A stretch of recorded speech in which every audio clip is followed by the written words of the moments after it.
beginning of the program, we saw the National Tag Team Champions, the Road Warriors, in action. They have challenged Barry Windham and Mike Rotundo for the U.S. Tag Team Championship. They, too, are coming to the Orange Bowl. Welcome to Championship Wrestling 84. I'm Gordon Soley, your host. With me, Barbara Clary, Buddy Colt, and a special honor today to have Coach John Heath with us. And Barbara, well, the excitement is really mounting. That's right. The Take 5 is a special on Dusty Road, and the ticket sales for Lord of the Rings on the 30th is going great. And they're still available either at the Orange Bowl, at select seat outlets all over the state, so you can get them wherever you are.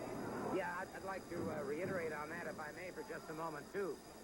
Regardless of any comments you hear, the official ticket outlets for the Lords of the Ring and the Miami Orange Bowl on June 30th are the selected seat locations throughout the entire state of Florida, and most especially, of course, in Miami and the surrounding area.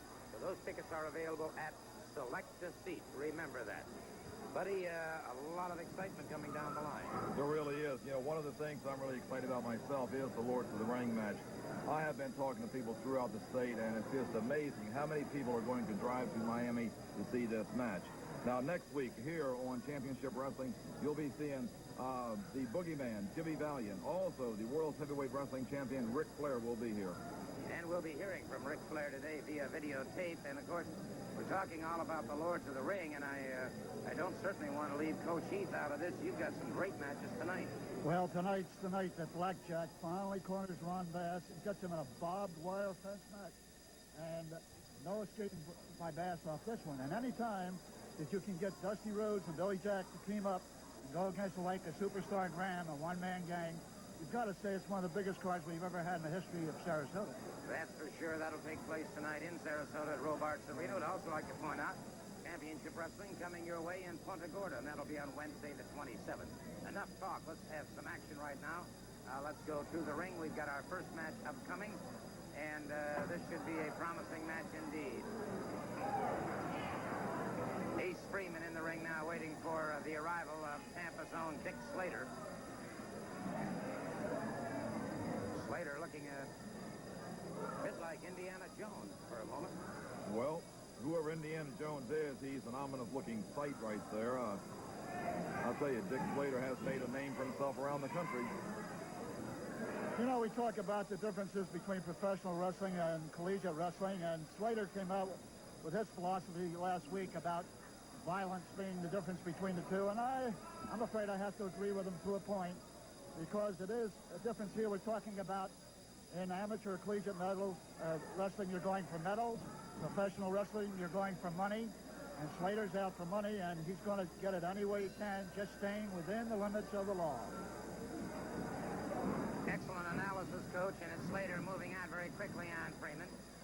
Pulls him up against the ring ropes, and Slater, after a quick break, goes to a hip lock takedown, gets that side headlock. Well, he's got that strong headlock on there. Now, of course, this is legal in professional wrestling, whereas, again, in collegiate or amateur wrestling, that is a no legal hold because of the danger that's toward the injury towards the neck, the jaw, and the nose.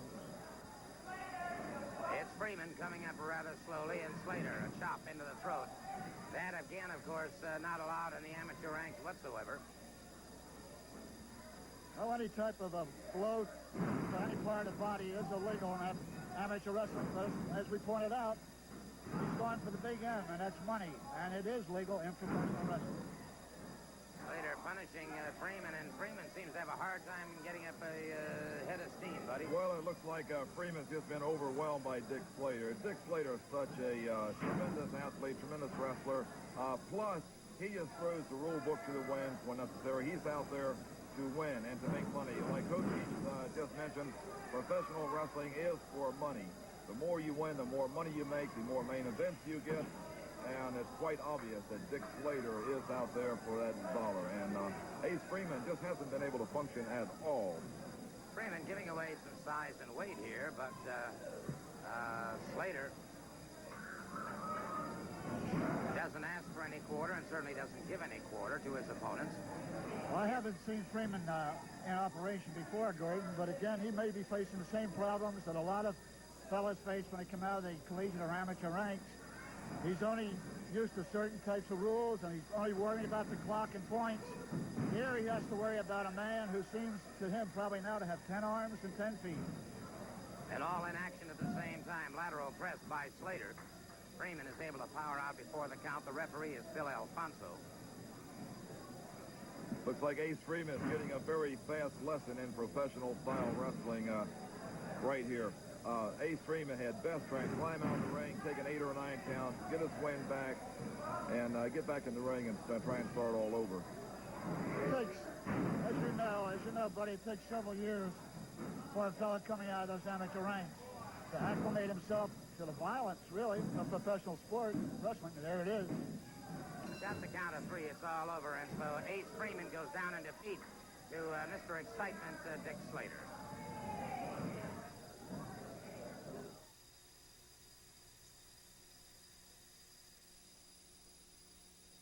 Night of professional wrestling ever held in the state of Florida will take place here in Miami at the Orange Bowl. The Lords of the Ring. The Lords of the Ring next Saturday night, June 30th. Advance tickets are available at all select-to-seat locations. If you've been going to other locations and they've told you there are no matches or they don't have any tickets, you're in the wrong spot. The name of the place where the tickets are located, Select-to-Seat. Keep that thought in mind. Select-to-Seat ticket locations for the Lords of the Ring Spectacular, June 30th. Right now, it's a pleasure to have with me my good friend, Chief Joe Lightfoot. He is from Quebec, Canada, and he has some very special words. Thank you very much, Gordon. Je voudrais saluer tous les Québécois, tous les Haïtiens de langue française qui sont ici aux États-Unis, qui ont de la misère à parler l'anglais. Je suis ici pour vous annoncer une des plus grosses cartes que j'ai jamais eues en Floride.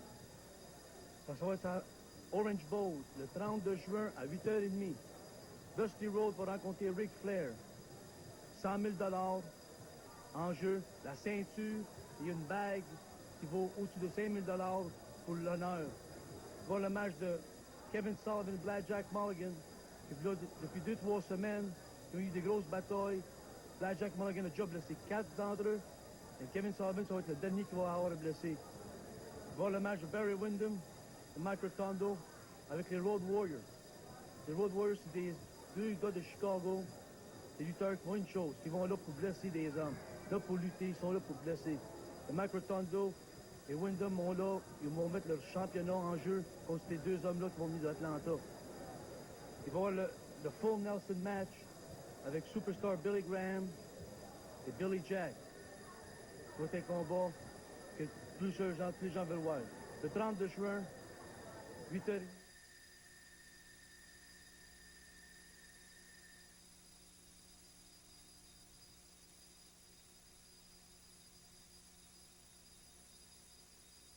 Day, bar none, is Miami Beach. But I got a few things I would like to say about a few people. You notice there's a lot of ugly people around here. A lot of them. Now, Barry Windham, for one. You know, you're a good wrestler. I've seen you come up in professional wrestling a long, long way. But it comes time in your life when you got to pay your dues, man, and I'm here to collect them. See, because I know all of you in the little old clique. It's a little clique, a lot of family there, you know. Your daddy running around looking like a... What does he look like, huh? I know he's lurking around here somewhere because he's just like a snake in the grass. He's real nasty, but I like real nasty people. See, because go back a long time. Me and Dusty Rhodes never liked one another, and that's fine with me. Now they got Billy Jack. You got Black Jack Mulligan. Now, Rhodes, you want to change your name to Jack Rhodes because you've been everything else. But I think Jack Rhodes is a good name for you. And I am going to show a few people around here just what it is to be real violent. Because that's what you need, a little violence around here. You need somebody, when I take a board and hit somebody upside the head, they're going to stay down. Remember that, Jack. Well, thank you so very much, Dick Slater. Often, constantly controversial, but no one can dispute his capabilities in the ring. The man is exceptionally dangerous, no question about that. Waiting now to see if Angelo Mosca is going to make his appearance and he's heading toward the ring at this time. Angelo Mosca getting set to go up against Ray Harris. Mosca, of course, is the Southern Heavyweight Champion, having acquired the Southern Heavyweight Championship belt with rather dubious surroundings. Waiting now for the bell to ring. There's Ray Harris. And in the near corner, 5 times holder of the Grey Cup ring, Angelo Mosca. You know, Gordon, I've watched Ray Harris in action quite a few times. This man is a well-versed professional wrestler. He has been around several years. He has a good knowledge of wrestling. Right here, he's got to be very careful and not go out and try to out-muscle a man like Angelo Mosca because of the size and strength disparity here. He should be trying to out-move him, get around behind him, get him down off of his feet. Once you get that man off the feet, then you're all the same size. You're right, buddy. He has to utilize the speed that he has possibly over Angelo Mosca here, and he has to wrestle at angles. He can't come on to this great big bear of a man front on, and you can see that that's the approach that he took at the beginning of the match, and you see the results right now. He's in an awful lot of trouble. He had that front transfer on him, whipped him into the corner, brought him out, rear chin lock. He's toying with him right now, buddy, because of the tremendous size and power that Mosca has. The man's over 300 pounds, built like a bear, and knows how to wrestle. No question about it, and it is Mosca now proceeding to take full advantage of his size, his weight, his skill, and his experience. And Harris, if nothing else, is going to gain a valuable lesson in the sport of professional wrestling here today. And it's going to be a hard lesson to boot. Well, you know, like Dick Slater just made a statement a few moments ago that this is a violent sport. Professional wrestling is the most violent of all sports. There are many injuries that people don't even see. Many times you don't see a wrestler around the time it's when he's recovering from an injury. It is the most violent sport in the world. It is the roughest. The athletes are the toughest and the best condition of any sport in the world. So when you get in there against a man like Angelo Mosca, you have to be prepared for the worst, because Angelo Mosca is going to dish out the worst. Well, Mosca very quickly and very systematically destroyed one Ray Harris, and so the Southern champion continues on his undefeated ways. America's hottest music video show, where you choose the top 30 hits in the country. This week, host Claude Mann counts down your favorites, from Billy Joel, the Thompson Twins, Duran Duran, Denise Williams, The Eurythmics, Cyndi Lauper, Wang Chung, and Culture Club. Plus, you'll get a chance to win a trip to L.A. for the Jacksons concert. Edie Grant is Romancing the Stone Monday at 5:30 on Hot on WCIX Channel 6.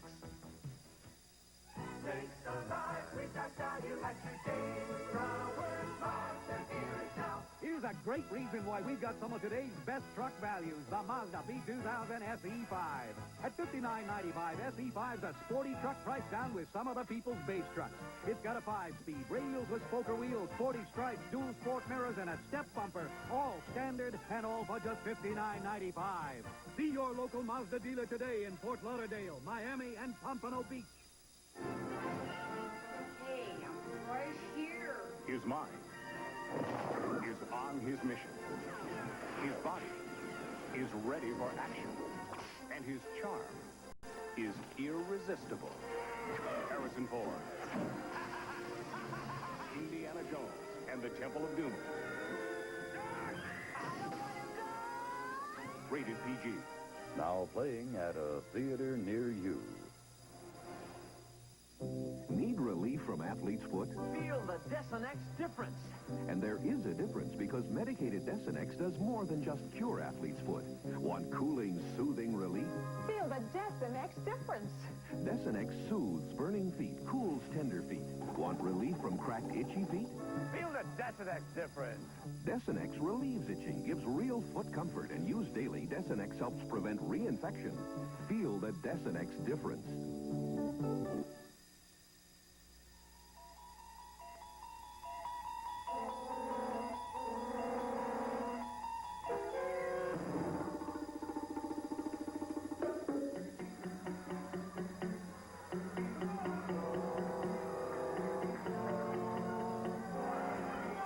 Sullivan entering the ring now. It's Kevin Sullivan in the near corner. in the red trunks at 225 pounds. Sullivan at 240 pounds, a 15-pound weight differential. Ooh, and Sullivan wasted no time. Sullivan hurdled his man straight through the ring ropes. Oh, body slam outside on the concrete. And Sullivan bent on mayhem, no question about it. You know what? Sullivan's not just out to beat this man. He's out completely to annihilate him. He's just gone mad. He hasn't given this boy a chance at all. The body slam on the concrete, throwing him on the floor, jumping on his chest right off the rope. I think the referee should just stop this right now before this man just has any permanent injuries. Well, this is typical of his matches and his philosophy. It's one of violence and intimidation. He realizes that not only is this fellow going to get a lesson in what happens to you when you tangle up with Sullivan, but he wants to intimidate his future opponents into having a fear factor going in against them, which sometimes takes a lot of your strength and moves away. I think you've got an excellent point there, and he's got some people after him, too. There's no question about that. Dusty Rhodes, Barry Windham, Mike Rotundo, Blackjack Mulligan. Full power slam by Sullivan. Has him. And has him completely defeated. And, wait a minute. We've got some lady jumping in the ring here. What's that lady doing here? Wait just a minute. This is insanity. That is some kind of big woman, I'll tell you that. Well, she's lost her bonnet. And, oh, brother, I don't know what to tell you there. Like some big woman with a mustache chased Kevin Sullivan out the door. John, maybe you can chase him, her, it down.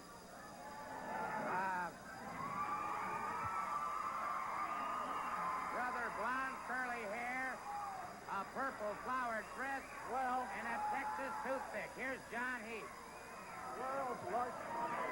I thought we had the world's largest woman in the ring just a minute ago. But as I look around and see, it is probably one of the world's largest men. And I mean man, all man, Blackjack Mulligan. That is you under there. Jack, I know you're after Sullivan, but isn't this going to an extreme to catch him? Well, listen, Coach. And everybody right now, if you think this is silly and dumb, what you'd better find out is what's going to happen to Kevin Sullivan. And I'll use any technique, any disguise, any method possible to get that little rat in these grips of my hands. And you just keep laughing. Because, brother, whether it's in the Orange Bowl, whether it's in New York City, Japan, Tokyo, sooner or later, Kevin Sullivan, the devil, is going to have to deal with me inside this ring. And then we'll see what kind of good-looking broad I am when I get these hands around that throat of yours. So keep laughing. Because I can tell you something right now, Kevin Sullivan. Brother, it's 3 down and 2 to go, and your tail belongs to me. Well, Kevin, good luck to you. I'd rather be in my shoes than your shoes when he gets a hold of you. Thank you.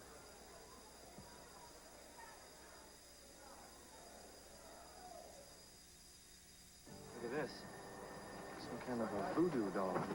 On the next Greatest American Hero, an island paradise becomes an island of doom as Ralph and the others become targets of a terrifying voodoo cult. That's me.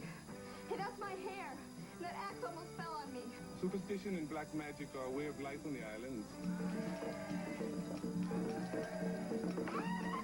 Watch the next hair-raising adventure of the Greatest American Hero. Tonight at 7 on WCIX Channel 6. There's a spectacular sale going on now at Waterbed City. It's our Summer Sweep Spectacular. A special sale to introduce you to over 30 new waterbed styles, like the Fallbrook or the new London, and the plushly upholstered Swiss bed. You'll love our new waterbed styles, from authentic colonial to cleanly designed contemporary, and everyone is backed by our 30-night promise of satisfaction. But you'll have to hurry, South Florida, because Waterbed City's Summer Sweep Spectacular ends this Monday. The sun brings out all kinds of people, and they all want a beer that won't slow them down. Turn it loose, turn it loose, turn it loose tonight. Coors Light, turn it loose tonight. Don't hold back, turn it loose tonight. Beer after beer when you're moving around. Coors Light is the one that won't slow you down. Coors Light, turn it loose tonight. Turn it loose, turn it loose. People really get into Tuesday night baseball with the New York Yankees on WCIX Channel 6. Outfielders are moving in for this one. There's the pitch. And he slings it. A long drive deep into center field. It's going. The Yankees are after the big game when they face the Detroit Tigers. Tuesday night baseball at 8 on WCIX Channel 6. Go ahead, get into it. Over the years, I've had an opportunity to introduce the next gentleman in a variety of different ways, as a professional athlete, as a wrestling champion, as a helper of the youth of the state of Florida and the youth of America, and as a devoted public servant. It's my pleasure to introduce him once again today here on Championship Wrestling 84, recently appointed to the Governor's Council on Physical Fitness for the state of Florida. And the comment he made to me is that he certainly hopes that he's going to be able to lend some help to this tireless committee that has been working so long and so hard to help improve the physical fitness of our state. But he has another message today as well, that one concerning a most important task that he'll be facing on June 30th in the Orange Bowl in Miami as a special referee. It's my pleasure to introduce my good friend, Eddie Graham. Thank you very much, Gordon, and I can only reinforce what I've already said, that as the hour grows near, tensions are getting higher and higher. I've talked to both these athletes, Ric Flair and Dusty Rhodes, in what is no doubt going to be one of the most important events in their life. One man on this particular night, the best in the world, the Lords of the Ring. And I can also only reinforce that I'm certainly going to do my utmost and officiate this contest according to the rules and right down the middle. I have also had the assurance from Bob Geigel, president of the National Wrestling Alliance, that he will have a quorum of directors, and they will be at ringside to back me up in any kind of decisions that may come about. And I must admit I'm getting excited myself, and I really can't wait for this contest to get underway. Thank you very much, Eddie Graham. Another gentleman who certainly has a great interest in the Lords of the Ring is an avid sports enthusiast throughout the state of Florida. To those of you in Orlando, Florida, you'll recognize him as your former chief of police. For those of you in Tallahassee and throughout the entire state of Florida, he is the former director of the Florida Department of Law Enforcement. Of late, he has been extremely active working with the Florida Sheriff's Association.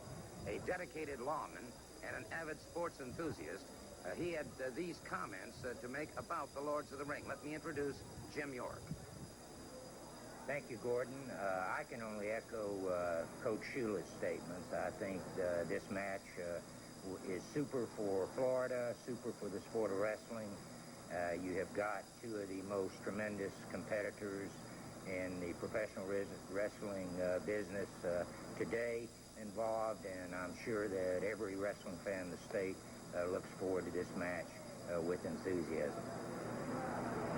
Thank you very much, Jim York. Certainly a pleasure to have you with us again on Championship Wrestling 84. With me right now is the Florida heavyweight champion, superstar Billy Graham, and his manager, Sir Oliver Humperdinck. You know, Sully, I hear law enforcement people out here talking about this and that, but I want to prove, and I want to say one thing today, that I've still got that contract for 50 grand, full Nelson versus full Nelson, and I know very well that Billy Jack will never live up to that commitment at the Orange Bowl on the 30th of June because he's about 3 or 4 weeks away from coming back to wrestling. And I want you to just stop, cease, and desist from deceiving the public by saying Billy Graham will wrestle Billy Jack that night. I got the contract. Billy Jack is running around with a broken hand. We took his title. He's not going to show up. Wait just a minute. Hey. I'm going to tell you something right now, brother. The doctor told me 2 more weeks. I'm going to take this off, be ready. We'll go for the contract for 50 grand, but I'm going to tell you what. It's for everybody right here on TV, brother. Hey, you can't do that.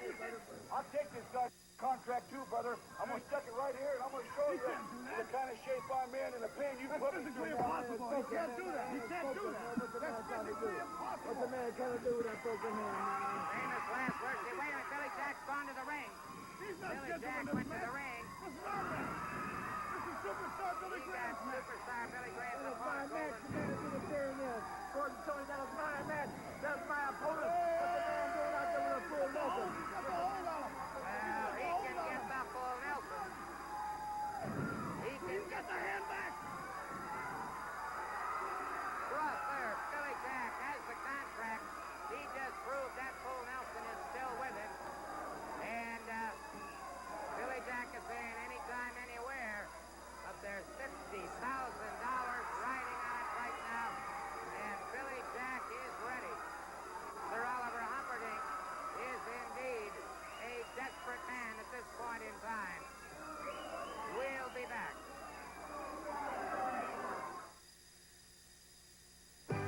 Follow the leader, Cutler Ridge Honda, during their half-price closeout sale. Imagine brand new Honda motorcycles at half price. New Honda CM200T was $1,348, now $674. New Honda CM400A was $1,898, now $949. Every Honda motorcycle is being sale priced during this Cutler Ridge Honda half-price sale. Financing is available. Better hurry. Cutler Ridge Honda, US 1 at Southwest 222nd Street. Uniroyal Laredo SR. You may never need an off-the-road tire this good. You may never need Uniroyal's off-the-road tire technology unless you also drive one place that most off-the-road tires find very uncomfortable terrain. On the road, where Laredo's ride is smooth and quiet. The all-terrain Laredo from Uniroyal. You may never need a tire this good. Let's take a moment right now to talk about the greatest night of wrestling ever held in the state of Florida, and I mean bar none. And that will be next Saturday night, June 30th, as Championship Wrestling presents the Lords of the Ring in the Orange Bowl, June 30th. Advance tickets are available at all select-a-seat locations. That's at all select-a-seat locations. Now, I want to take just a moment to remind all of you who are buying the Paradise Lounge box tickets that there will be champagne, hors d'oeuvres, and a special party after the matches are over. You'll get a chance to meet all of your favorite wrestlers. I'm referring to such people as Chief Joe Lightfoot, Dusty Rhodes, The American Dream, Barry Windham, Mike Rotundo. I'm going to be on hand, and I'll tell you, I'm really looking forward to this night of great wrestling competition. Now, let's go over the card, if we may, for just a moment.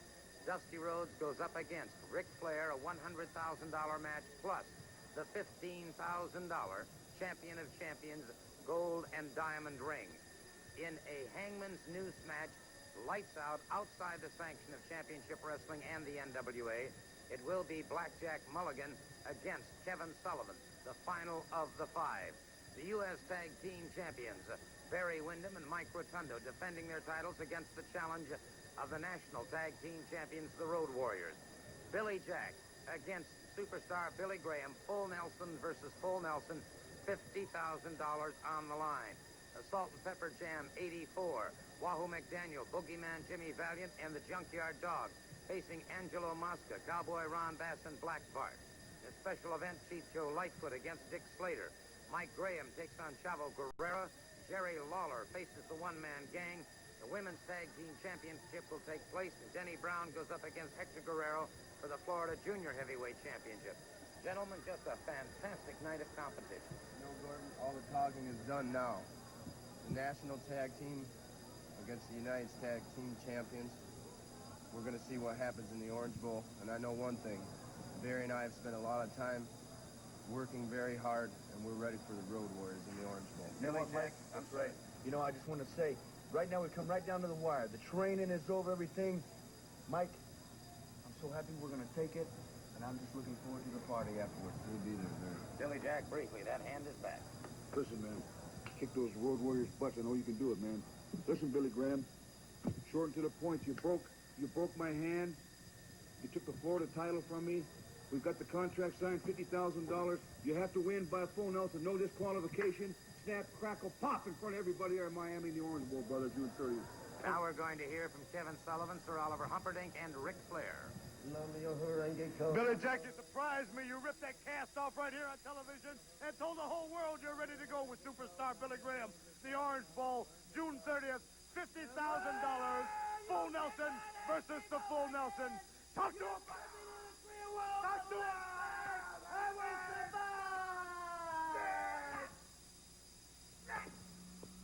You know the NWA? And Florida sports knows what's coming down. The world champion is in training for Lord of the Rings. But what do? They don't care. They don't pay any attention to where Ric Flair's head's at these days. They put me in Orlando, Florida to wrestle Dusty Rhodes for the world title. Now, Dust, we know what's coming down. And I know it's in the back of your mind. And I know that all those wrestling fans in Florida think that you're going to take this title off me in Orlando, Florida, and then beat me down there in the Orange Bowl for the Lord of the Rings.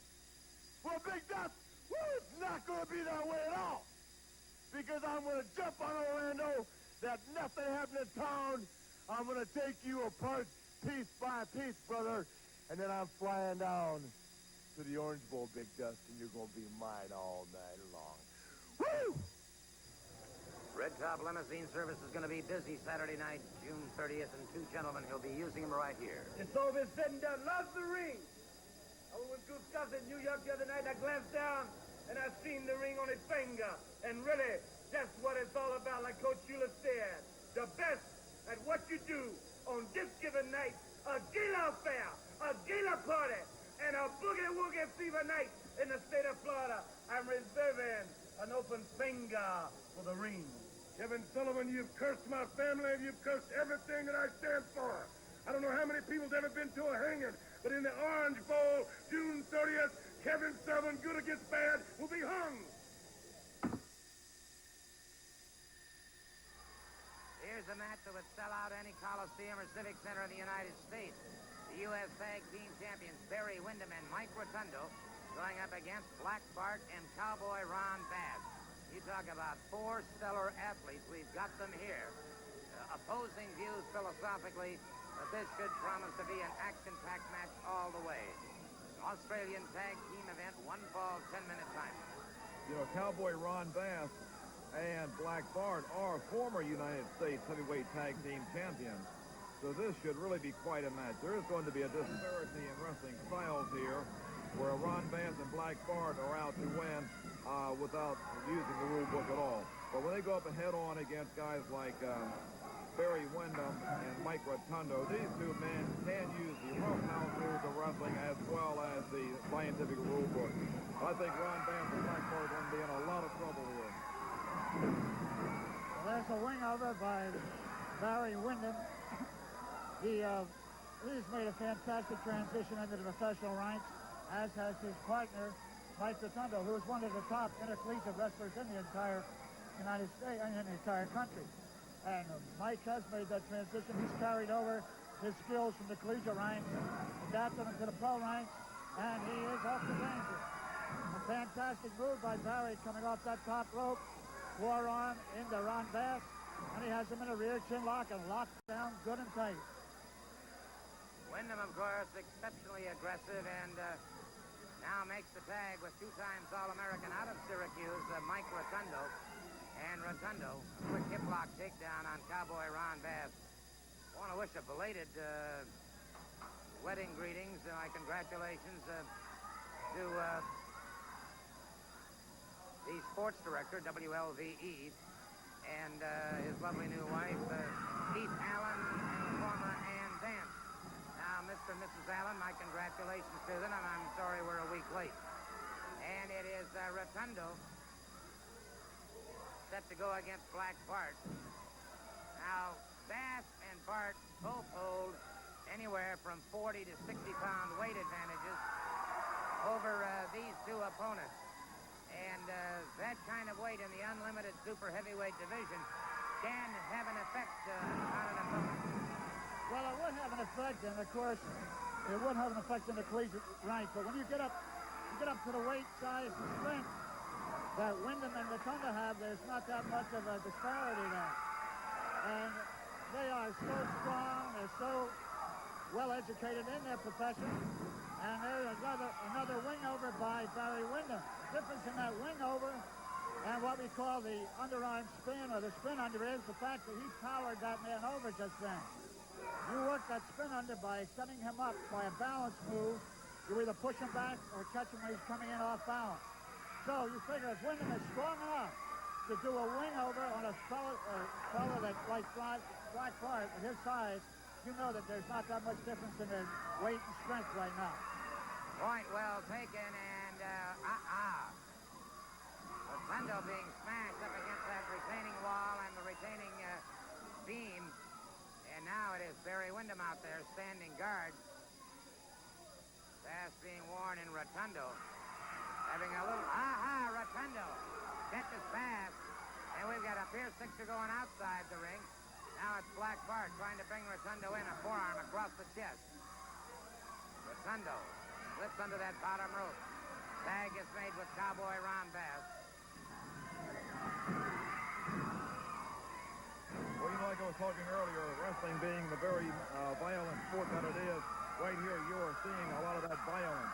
Right now with Ron Bass and Black Bart having Mike Rotundo in trouble, they're not going to let a ball. I'm sure they'll be trying to work very close to the corner in this neck breaker. A neck breaker is a pinning combination. Fortunately, Mike Rotundo was able to come out because I know many matches are won with that same hold that Ron Bass just applied to Mike Rotundo. However, some athletes, if you don't get that neck breaker applied just right where you pop those vertebrae in the back of the neck, you can come out from under it. And Mike Rotundo, having this very powerful, strong neck, was able to come out. It looked like he was trying to get to his corner, but here is Barry Wyndham in there, and the referee's going to have to try and restore some order. You've got four of the most formidable athletes and wrestlers in the entire world in that ring right now. And for one referee to try and control this, well, you've got over 1,000 pounds of sheer muscle and fury in there right now. And it's a tough job on the referee, any referee at this position. And look at the forearms being exchanged there, buddy. An average man off the street took one of those shots, he'd be out for a week. No question about that. You know, I'm rather amazed, too, that Barry Wyndham and Mike Rotundo would take a match of this gravity so soon before answering the challenge of the National Tag Team Champions, the Road Warriors. Road Warriors at 275 pounds apiece have challenged Rotundo and Wyndham for the U.S. Tag Team Championship. And Rotundo and Wyndham are running a serious risk here. Now, of course, with Bass keeping a front face lock on Rotundo. Rotundo reaching out vainly, trying to make that tag with Barry Wyndham. Wyndham a long ways away. Rotundo's going to have to pull his way back over. Well, who knows, sir? The legs gave way, and that fatigue is beginning to set in, and it is Black Bart making the tag and punishing Rotundo. Catches Rotundo again. The Black Bart and Cowboy Ron Bass, of course, wanting to go all out to defeat these men, which could later on give them another chance at the United States Heavyweight Tag Team Championship title. Of course, knowing full well, that's where the money is. Mike Rotundo now trying to get over to his corner to tag out. Looks like Black Bart was able to draw Barry Wyndham in the ring, but Mike was not able to tag out. Mike had best get to that corner and tag out to his partner. Looks like Barry Wyndham is also in a lot of trouble right now. Well, Bass has been using a lot of the front face lock. Look at this combination they've got now into a pile driver, possibly. Uh-oh. It's quiet. Brother, what a move. What a move on the part of Barry Wyndham. After it looked like he was all over. Black Bart and Cowboy Ron Bass with superb teamwork, but not good enough to defeat the U.S. Tag Team Champions. There they stand, the victors in this match, Barry Wyndham and Mike Rotundo.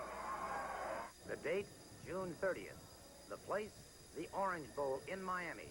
The time, 8:30. The biggest wrestling spectacular in the entire world will be held on that night, the Lords of the Ring. Dusty Rhodes facing Ric Flair in a $100,000 championship match, plus a $15,000 champion of champion rings. 2 out of 3 falls, 60-minute time limit.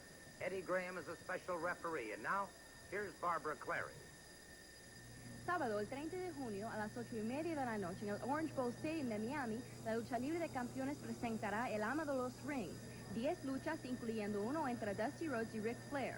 Sábado, el 30 de junio, a las 8:30 de la noche, en el Orange Bowl de Miami. Our special thanks to Red Top Limousine Service for their outstanding cooperation with us. And don't forget the hangman's match between Blackjack Mulligan and Kevin Sullivan, and I'll be looking to meet all of you personally. Barbarino's left singing the blues when he's left dateless for the school dance on Welcome Back Kotter, Monday at 6:30 on WCIX Channel 6. Have you ever seen so many clams? It's incredible.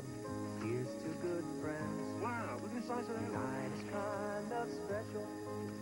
Beer will pour. This is the only way to go shopping. Must say something more somehow. I think Linda picked up some loan brow. So tonight. Now tell me, how are we going to top this?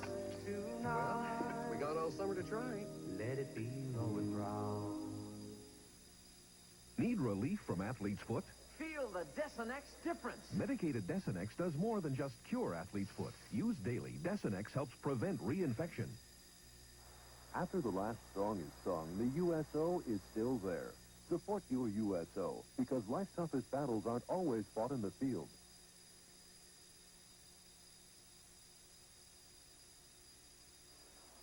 Each day brings us closer to the big day at the Orange Bowl in Miami.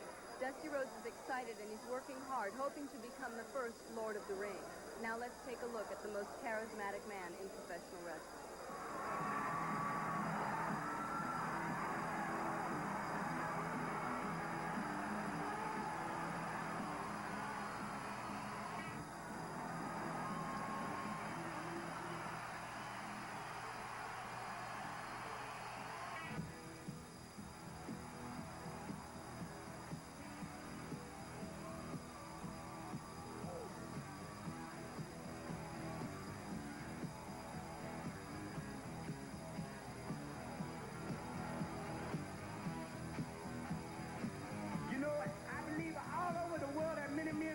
But just like you see right now, the one-man gang actually took it upon itself to try to end Dusty Rhodes, the American Dream, the Tower of Power, too sweet to be sour, and leaving no stone unturned.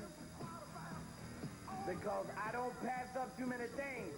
I'm going to be walking tall. I'm going to be boogieing. I'm going to be duking it out with the greatest athletes throughout this country, the greatest men throughout the world of wrestling. Because Dusty Rhodes goes for world title one more time. And if it's the bionic elbow, or if it's the flying, beautiful airplane spin, or the drop kick, or the beautiful lever hold, or even if it is the figure four, as you see the one-man gang find out, throughout this country they will find out Dusty Rhodes has to be dealt with. The world title has to come back to Dusty Rhodes. There are many goals that I want. We're going to walk taller than we ever did before. Dusty Rhodes, the American Dream, the Tower of Power, the man of the hour. Too sweet to be sour. Outraged. Many men have tried. Many men have failed. But at this time in my life, I am on my biggest and most awesome tour ever in the history of professional wrestling. So what you're seeing now is just a taste, a dose, because you ought to see a strut of stuff. And it is not over anywhere in the world to the fat lady sings. And that's a fact. The American Dream, Dusty Rhodes, knows Kay Smith personally. She's actually seen me put the figure four at a cocktail party on numerous people surrounding the area. So now let's get down and boogie, get ready for the tour of 84, Dusty Rhodes, the American Dream, the Tower of Power. Woo! Too sweet to be sour.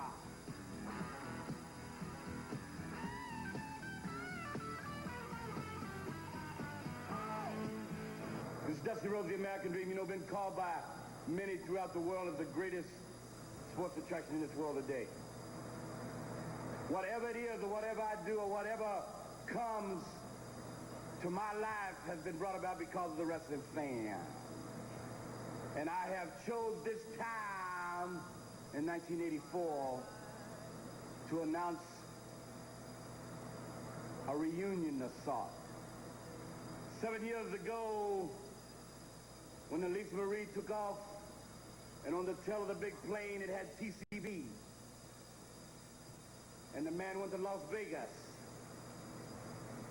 on his taking care of business tour. And it's been 7 years, and now Dusty Rhodes begins his 1984 TCB tour, Can to Touch, throughout this country, in your arenas throughout the world. Nobody does it better. Nobody is more exciting. And nobody is the American dream but Dusty Rhodes. And this year, the Olympic too. From this moment out, on Dusty Rhodes' TCB 284, I will wear this black glove. Because a few years ago in the Olympics, there were two men that stood up with clenched fists, closed, and the whole country said, oh no, this can't happen. What is it? All it was unity. It stood for unity. And now in this time of the Olympics, and this time of my TCB, taking care of business tour, the black glove will be on my hand for unity, and the touch will be carried by the American dream. Coming to your area soon, Dusty Rhodes. Whiskey River, take my mind. Don't let a memory torture me. Whiskey River, don't run dry. You're all I got, take care of me. Whiskey River, take my mind. Don't let a memory torture me. Whiskey River, don't run dry. You're all I got, take care of me. Let the midnight special shine a light on me. Let the midnight special shine a light on me. Let the midnight special shine a light on me.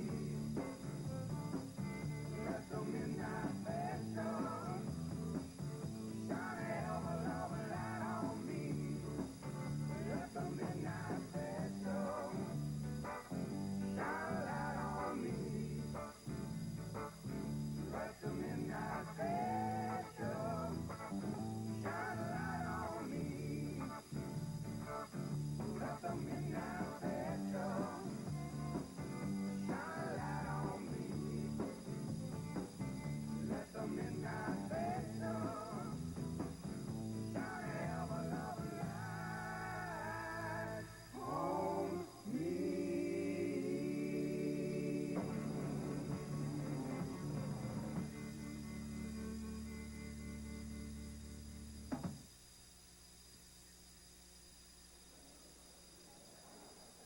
Hi, Smokey Robinson here. Join me and Ed McMahon this week for round 16 of Star Search. You'll see the nation's hottest new undiscovered talent. That's Star Search. Right here. Join Ed, Smokey, and Mash's Gary Burghoff and see television's hottest singing star Sam Harris and brand new dance champions James and Kathy Taylor as they all try to become America's next super sensations. Catch the brightest stars on the next Star Search. Sunday night at 6 on WCIX Channel 6. The day started out looking like a loser. Nothing seemed to be going right. One thing can make it better. Tonight is gonna be a big Flagler night. Tonight is gonna be unique at Flagler. Flagler Racetrack is the home of the winning streak. Racing nightly, 7:45. Matinees Tuesday, Thursday, Saturday, 12:30. I took Rolaids for 10 years. Now I get better relief from Tempo. With Tempo, no more tongue. It took remarkable Tempo to make these heartburn and gas sufferers switch. Tempo's soft, not hard and chalky. So it dissolves fast, fights acid and gas. And the soft Tempo form holds more medicine than the leading tablet. 75% more acid-relieving medicine. Better relief than Rolaids or Tums. Switch to better relief. Switch to soft tempo. Now, DHL Express delivers the U.S. for Louis Nizer. The wheels of justice move slowly. But Mr. Nizer can't. For overnight delivery of time-critical documents anywhere in the U.S., we call DHL. The #1 air courier worldwide. They're fast and reliable. With 30,000 locations and more on-time deliveries to more places around the world than anybody. Give them a trial. DHL. Next best thing to taking it there yourself. Call 305-592-8795. It is time now for our regular weekly feature, the Missing Children's Bulletin, brought to you by Championship Wrestling in cooperation with the Florida Department of Law Enforcement. Our first missing juvenile is Kelly Marie Brownlee. Kelly is a white female. At the time of her disappearance, she was 17 years old. She was last seen on May 20th, 1982 in West Bloomfield, Michigan. She may be somewhere in the state of Florida. However, foul play is suspected. If you have any information on Kelly Marie Brownlee, please call toll-free 1-800-342-0821. Our second missing juvenile is Lisa Grace Allen. Lisa Grace Allen. Lisa is a 16-year-old white female. She's 5'4", weighs 125 pounds. She has blonde hair and blue eyes. She was last seen on July 22nd in 1983 in Kissimmee, Florida. She was in the company of Jesse Bergen, a 26-year-old white male. They may be in a gray and white step-side van. Again, any information on Lisa Grace Allen, please contact the Florida Department of Law Enforcement, 1-800-342-0821. Now, let's go to our next match.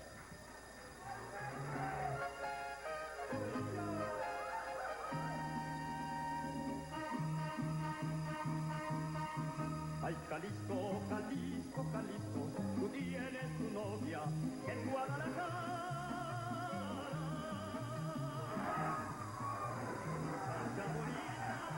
Six-man tag team.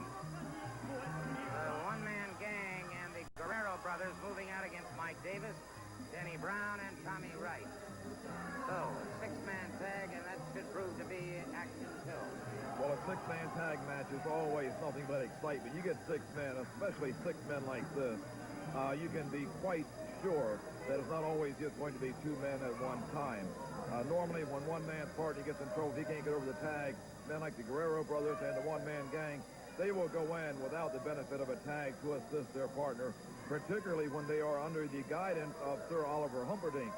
Sir Oliver Humperdinck, being a manager, he makes money and more money than anyone else when his men win, so he's going to make sure that they don't lose. Anything he can do to help. Plus, that fourth person there at ringside has sometimes an intimidating effect upon the opponent. Well, throughout the entire program, I've been saying about the differences between professional and collegiate wrestling. And the main reason for rules in the professional is they're very liberal because the people want action. They're paying money for action and excitement. So when you come into professional wrestling, you come in taking your own chances. Amateur collegiate rules, they're set up to protect the wrestler.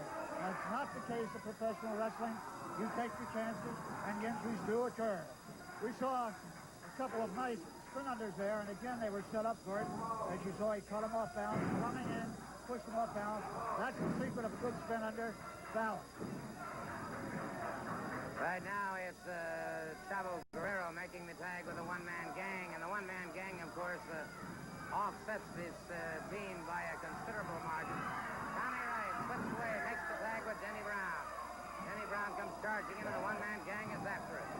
Now, Kevin Sullivan and Sir Oliver Humperdinck both out there. Denny Brown, two drop kicks, but he can't move this man, the one-man gang. He just can't get him moved. One-man gang brings him up. What's Kevin Sullivan up to? Wait a minute.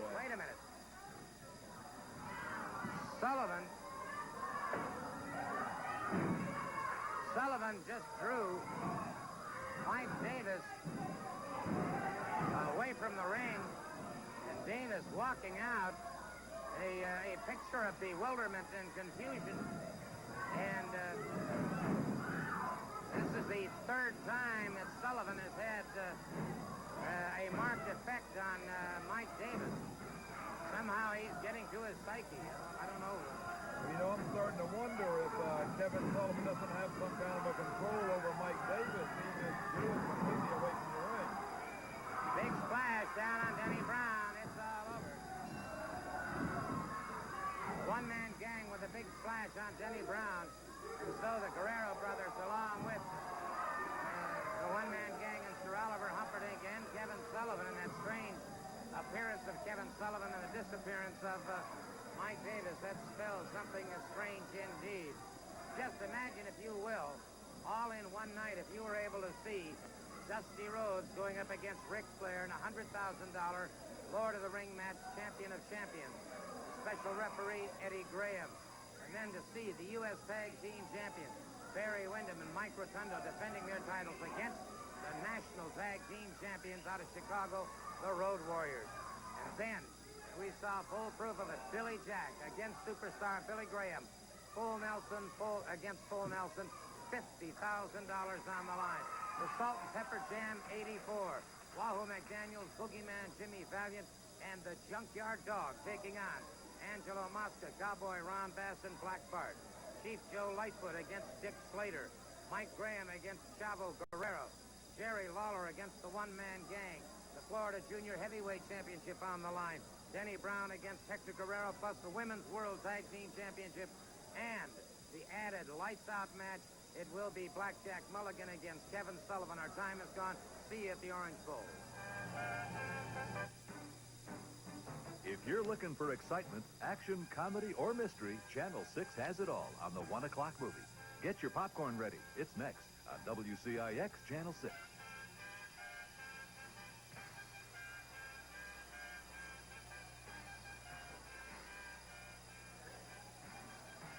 Welcome, ladies and gentlemen, to the Eddie Graham Sports Stadium in Orlando, Florida. I'm Gordon Soley, your host, along with Buddy Colt. Barbara Clary is on location for her Take 5. We'll be hearing from her just a little bit later on. Buddy, a tremendous crowd here tonight, an overflow crowd, and, of course, everybody talking about the great matches that are upcoming. That's right, Gordon. There's just a lot of excitement in the air here tonight. There's a world title match on the card tonight, and it's just going to be a lot of great matches, a lot of excitement tonight. No question about it, so by all means, do stay tuned. We're bringing it to you direct from the Eddie Graham Sports Stadium in Orlando. We have a match in progress right now. Denny Brown moving out against Hector Guerrero. This match is one fall at 15-minute time limit. And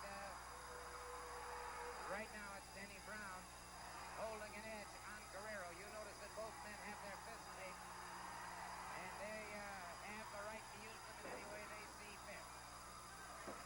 That's right, and a taped fist match, this means that normally when you cannot use your doubled-up fist, in a match like this, the fists are legal. The tape actually protects your knuckles. Many times you'll see a boxer wearing boxing gloves, his fist be taped on that. This is to protect your knuckles. When you hit a man upside the skull, the bone is so hard, you take a big chance of breaking your knuckles from doing that. In a match like this, fists are legal. Practically anything goes. Right now, it looks like Hector Guerrero has got quite an inside toehold on Dennis Brown here and putting the pressure on. Now, Hector Guerrero's partner and brother, Chavo Guerrero, is right over the other side at ringside, keeping a very close eye on the goings-on here in the ring. I might point out, too, of course, that tonight is the night for the Lords of the Ring at the Orange Bowl. And, of course, on the 7th of July, some great action takes place just down the road. Eddie Graham Sports Stadium and the beautiful Lakeland Civic Center. And, of course, the entire state of Florida is just on fire with great, great wrestling action. It looks like Hector Guerrero right now is kind of warning the referee about Dennis Brown using the fist. But like I said earlier, in this match, it is legal to use your fist. So Hector Guerrero is backpedaling. He's back in the corner. He's kind of begging for mercy, asking what that was a cheap shot. He put his foot into Dennis Brown's stomach trying to catch him off guard, and he did catch him off guard. A snapmare, and down goes Dennis Brown. Brown puts to one side, however, and it's Guerrero who is taking the brunt of the punishment right now. Another snapmare by Brown, and Brown closes in on him on the ropes. Right overhead, I might add. And it is Denny Brown from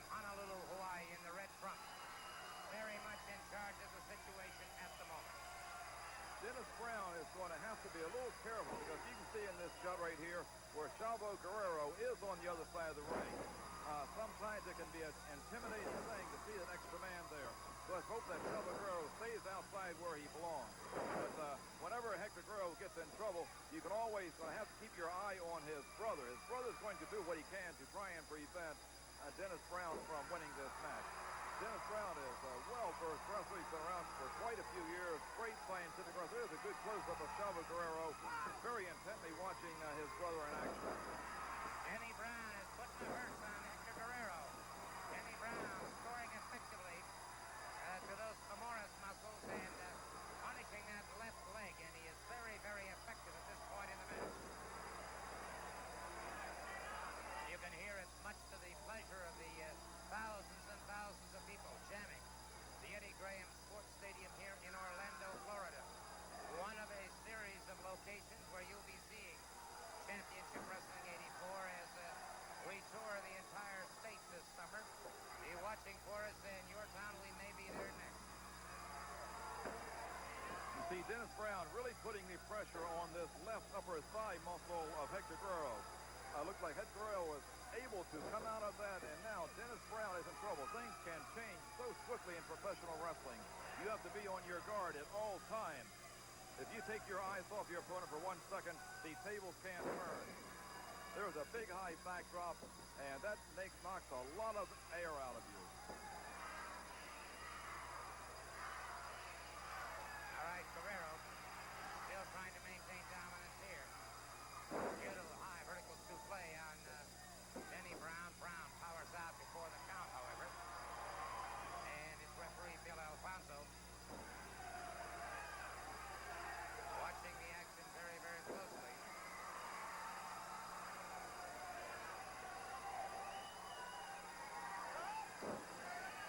Brown.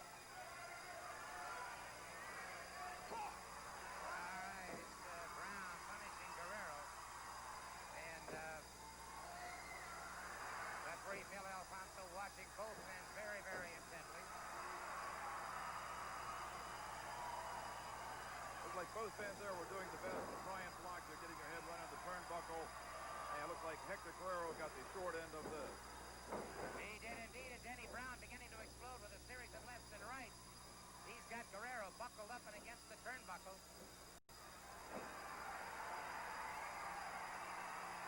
And wait a minute. Ooh. Guerrero. I don't know whether his brother Chavo passed something along to him or not. His brother, he put Denny Brown down and out with a single punch to the head. Well, it looked to me like he was holding something in his hand, but I can't really be sure. I didn't see anything. His hand is still kind of doubled up like he might be concealing something, Nope. but you can't be sure. There's nothing in it. There's nothing in his hand. Well, so the winner of this match is indeed Hector Guerrero. This is it. Tonight is the night. The only wrestling spectacular of its kind in the entire world will take place tonight here in Miami at the Orange Bowl. Match time is 8:30. May I assure you that I'm looking forward to seeing each and every one of you. And, of course, there's going to be that big special party for everybody in the Paradise Box Lounge after the matches are over. Let me just point out the Women's Tag Team Championship goes on the line. In a full Nelson versus full Nelson match, $50,000 on the line. It's Billy Jack against superstar Billy Graham. And then, of course, the match that everybody's looking forward to, Lords of the Ring, the champion of champions, as Dusty Rhodes takes on Ric Flair. The winner to receive $100,000 in his 2 out of 3 falls match, plus the $15,000 gold and diamond champion of champion rings. That's tonight, 8:30, and our thanks to Red Top Limousine for the courtesies they've extended us. I'd also like to remind you right now there will be wrestling this coming Wednesday night in Fort Lauderdale at the Sunrise Musical Theater. Next Thursday night in Okeechobee at the Crystal Lake Resort. But this coming Wednesday night at Sunrise Musical Theater, you're going to have a chance to regain that Florida Heavyweight Championship. Gordon, you know, when I first come down here to Florida, I knew it was a lot of tough competition. And believe me, I heard of superstar Billy Graham before I ever got into professional wrestling. And he's one tough customer. He's probably got the best manager in professional wrestling today. With everything put to the side, the full Nelson, brother, that's what's going to end your career because you've successfully successfully broke my hand, and you've been trying to put me out of professional wrestling for some reason. Why, I don't know. I don't know what you got against me, but it's beyond the limit. I'm going to go back to the streets where I was born and raised, and brother, we're going to go head-to-head here, and that Florida belt's going to come back in my lap and around my waist for the people here in Florida, and one of us is going to be hurt very seriously. We'll take that to the bank. That'll be this coming Wednesday night in Fort Lauderdale at the Sunrise Musical Theater. We have another great match upcoming in just a moment. We're going to be seeing Chavo Guerrero in action. But before we do that, we thought you might find it very interesting to see something on the Boogie Woogie Man himself, Jimmy Valiant. Let's go to this very special feature now on videotape. The Boogie Woogie Man, Jimmy Valiant. Forget the price. Ain't never been there. They tell me it's nice. I live in hotels, stare at the wall. I have accountants pay for it all. They say I'm crazy, but I have a good time.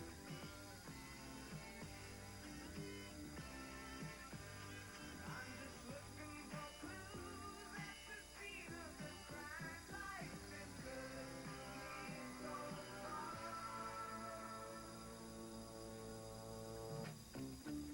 My Maserati does 185. I lost my license, now I don't drive. I have a limo right in the back. I lock the doors in case I'm attacked. I'm making records, my fans, they can't wait. They write me letters, tell me I'm great. So I got me an office, gold records on the wall. Just leave a message, maybe I'll call. Lucky I'm sane after all I've been through.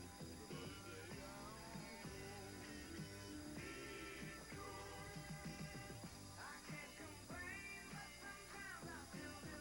Life is good to me so far.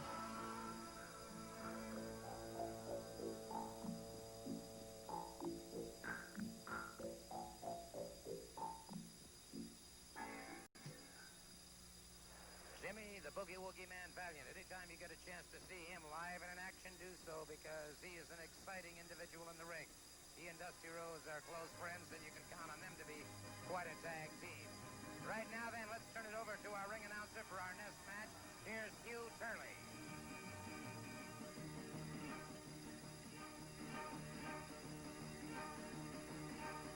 Corner.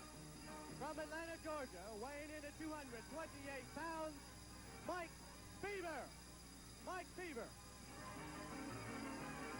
His opponent in this corner, from Mexico City, Mexico, weighing in at 230 pounds, Chavo Guerrero. Guerrero. One fall, 15-minute time limit.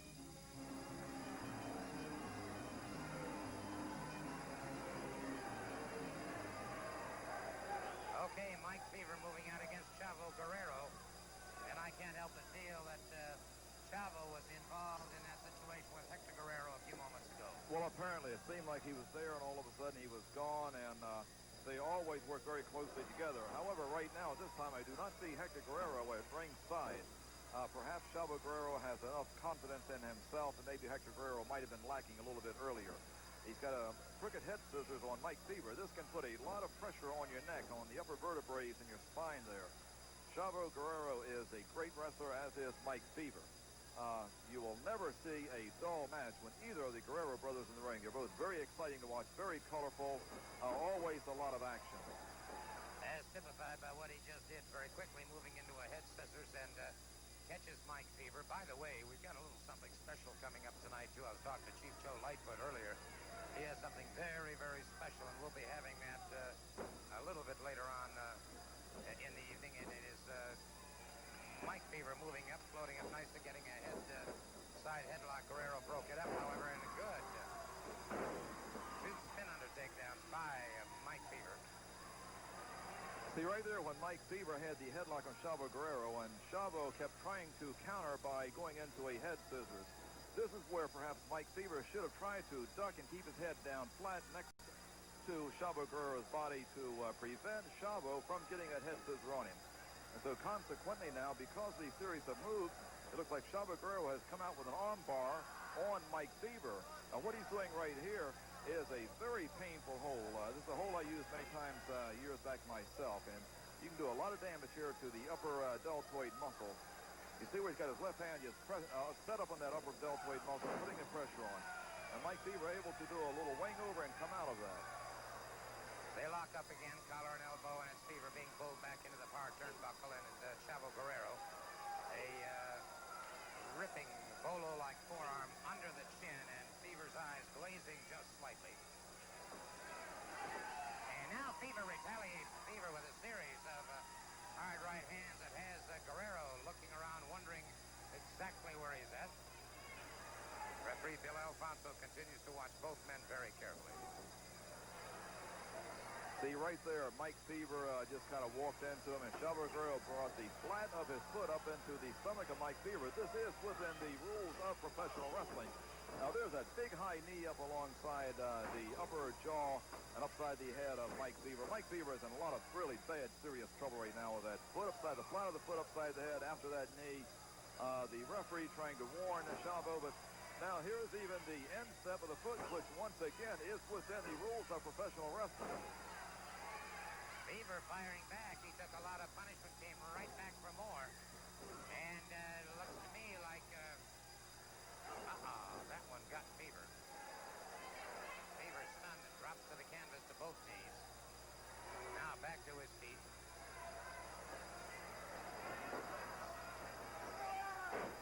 Good rolling reverse, but Chavo Guerrero broke it up. Very logical move on the part of Chavo Guerrero. That's right. That shows from years of experience being in the ring. He saw when Mike Seaver went over his back. He knew what he was going to do. He was able to block it and counter it, and looked like he was coming up with a pinning combination. But when Mike Seaver went over, he didn't go over far enough. He didn't catch Chavo off balance, and consequently, Mike Seaver wound up on the losing part of that maneuver. All right, and so it is now Chavo Guerrero, and he's got Mike Seaver in a rear chin lock and is punishing him. Let's watch Guerrero now, back to his feet. Short chopping right hand, and Seaver fires back. Guerrero rips across the eyes. Guerrero in behind his man. Wow, beautiful, beautiful souffle. High bridge after that souffle. And an excellent pinning combination by Chavo Guerrero. And quite a victory indeed.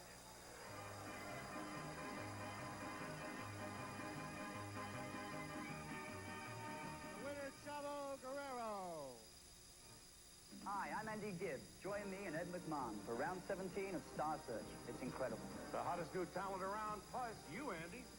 Thank you, Ed. Do I get 4 stars? Join Ed, Andy, and Aunt Jillian and catch the phenomenal sounds of female vocal champ Penny Nealing and the record-breaking country music of Sawyer Brown.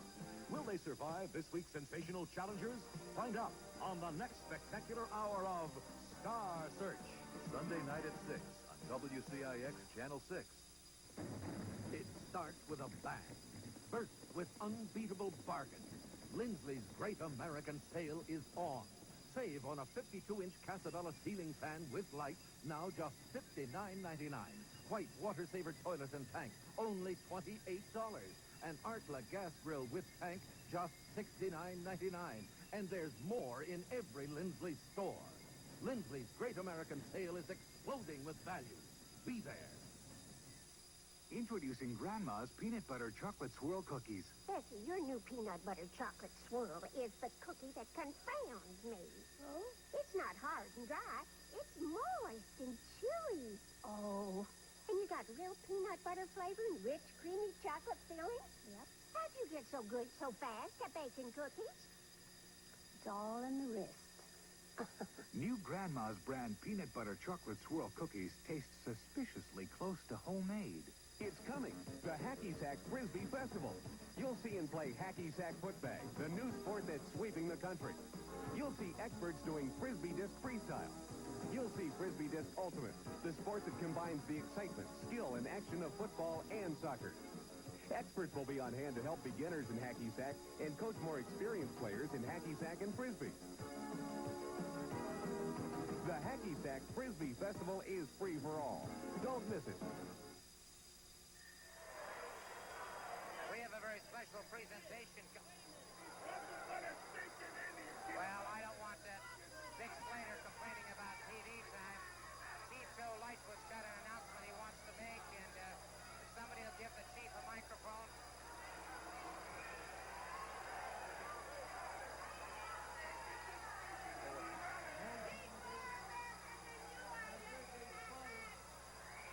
Look up in the sky, so one thing, a gorgeous eagle. The eagle to my people meant the power, the medicine. This address right here is made all full of eagles' feathers that came way back from where I come from, Quebec, Canada.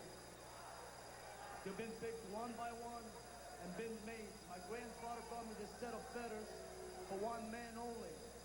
And the only man I love so much, just like America loved the eagle, Mr. Blackjack Mulligan.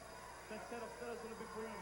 Slater, this is my TV time limit. Why don't you get the hell out of here? This is beautiful. Wait a minute.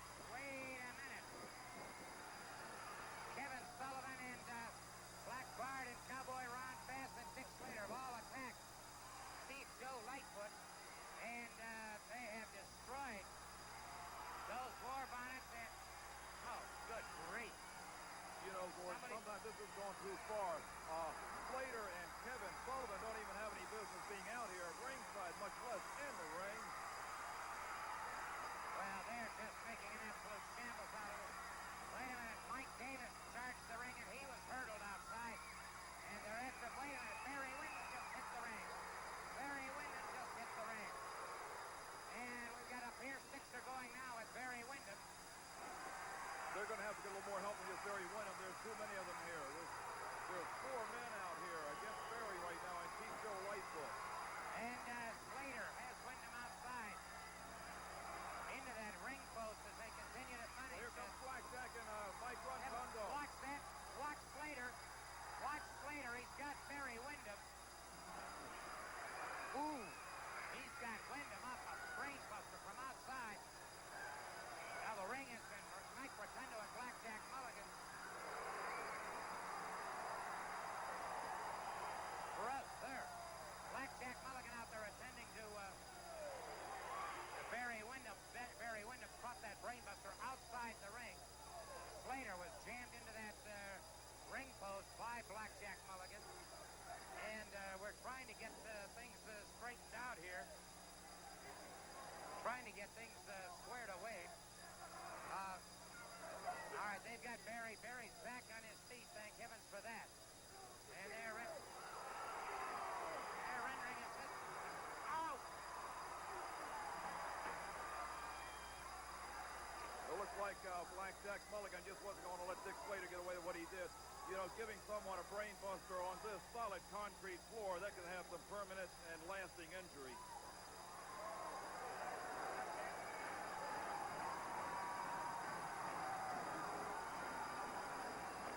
Blackjack Mulligan has gone into the center of the ring and is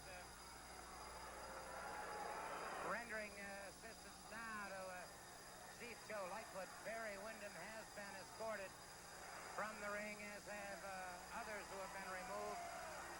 But we still have... Chief Joe Lightfoot is completely unconscious.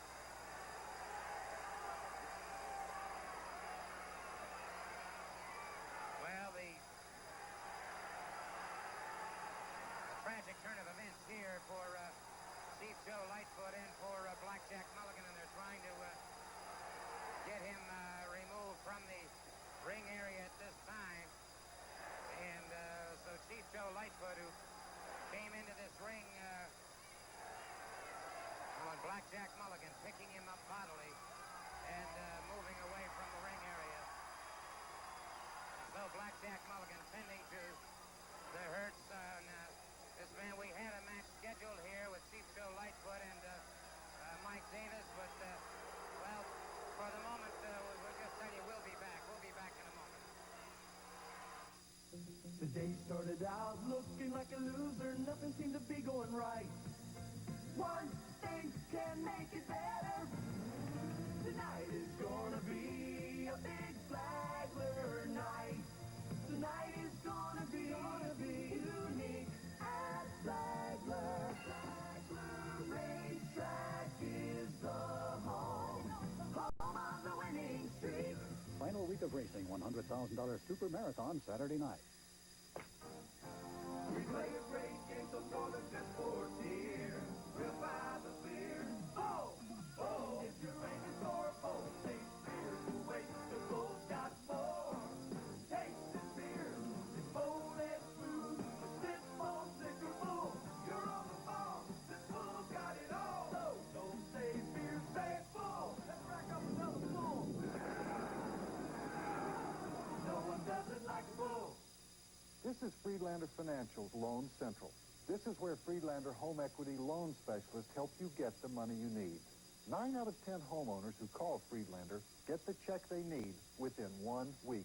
Whether you need $5,000, $10,000, even $100,000, normally 1 week is all it takes. To apply, please call this number. Friedlander always has money to lend. In Florida, call the Friedlander location nearest you. Hello, it's me, Cookie Puss, the Carvel ice cream taster with fresh deli at participating Carvel ice cream stores. I can make a children's birthday party out of this world because I'm a celestial person and I draw children's talk. And at Carvel, we have lots of custom decorated shapes and designs for birthdays. Now, would you like to send one to a friend? Please call the toll-free number that you see listed here, and we honor most major credit cards. Thank you. Okay, problem here now is Mike Davis was scheduled to wrestle with Chicho Lightfoot as his tag team partner. And Chicho Lightfoot obviously in no condition to wrestle. And Mike Davis might stand to lose this match by default. Wait a second. Wait a second. Mike Rotundo just charged the ring. And rough there. Mike Rotundo and Mike Davis, tag team partners. I'll tell you, Mike Rotundo jumped in the ring. He didn't wait for anything. He just went right into action. He just pulled his t-shirt off. He threw it out to the audience. Looks like there's just pandemonium in the ring.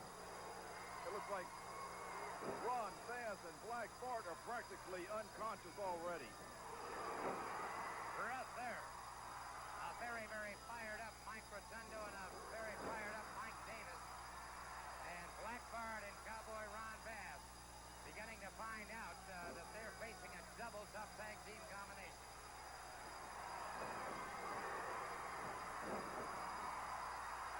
They're down, and that may be all she wrote. You just never can tell. Well, right now, Mike Rotundo and Mike Davis have these two in a lot of trouble. They're not letting up. They're staying right on top of them. They're not going to give them a chance, just like they didn't give Steve Joe Lightfoot a chance.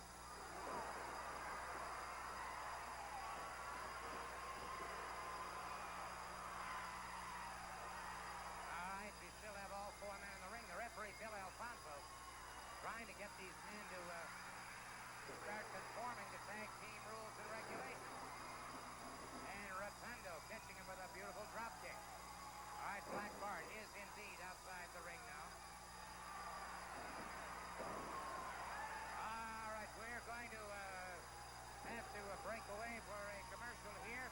Should a pinfall occur while we're away, we'll be videotaping this and we'll bring it back to you in instant replay. But right now, we'll be right back. Let me take just a moment now to talk, first of all, about tonight in Miami at the Orange Bowl. What a fantastic night of wrestling competition. It all hangs in there tonight, that's for sure. The Lords of the Ring, tonight, 8:30. Plenty of good choice seating is still available. So, of course, with 82,000 seating capacity, everybody's going to be assured of a good seat. Now then, in addition to tonight at Lords of the Ring in the Miami Orange Bowl, Championship Wrestling does return to Fort Lauderdale and the Sunrise Musical Theater this coming Wednesday night, July 4th.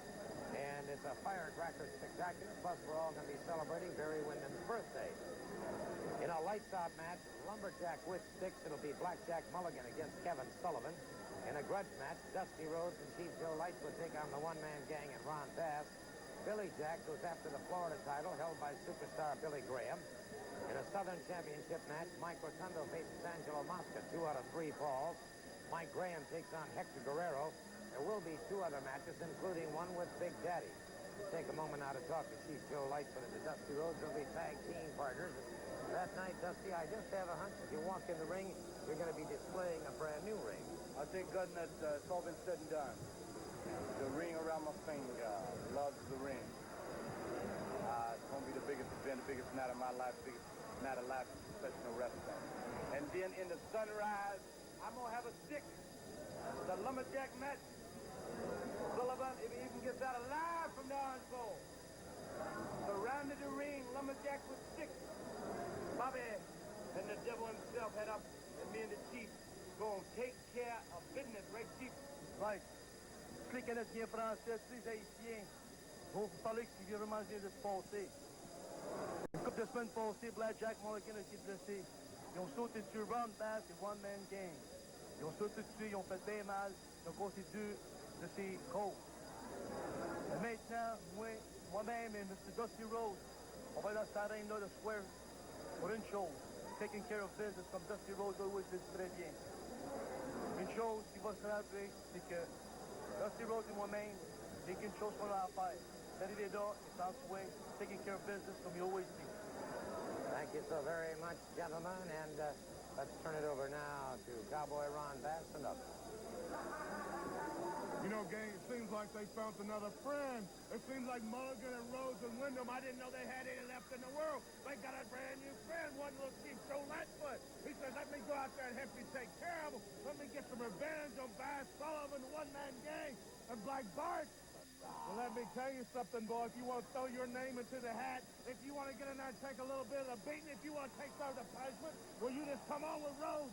Rhodes, you know how it feels, son. This man here remembers the cast that he was wearing on his leg.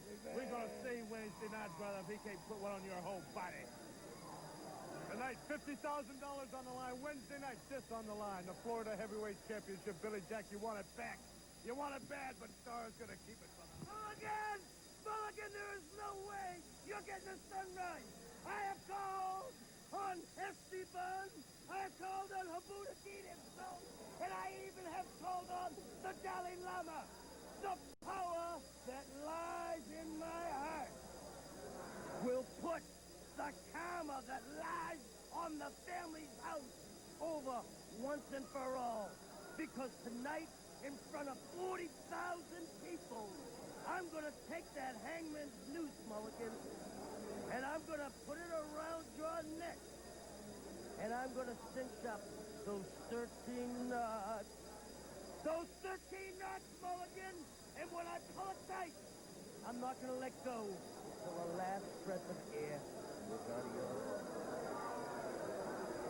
Blackjack Mulligan's got some other ideas. Well, we all understand since the beginning of time that the devil is going to be around in one form or another. But we can give him some pretty good lickings, and that's exactly what we've done and what we're going to do. Now, in the sunrise, devil, you've got about 9 lives, and this may be the last one. Everybody going to be around the ring with a stick in their hand. When you decide to make a little exit, and when you decide to leave, you're going to get whacked.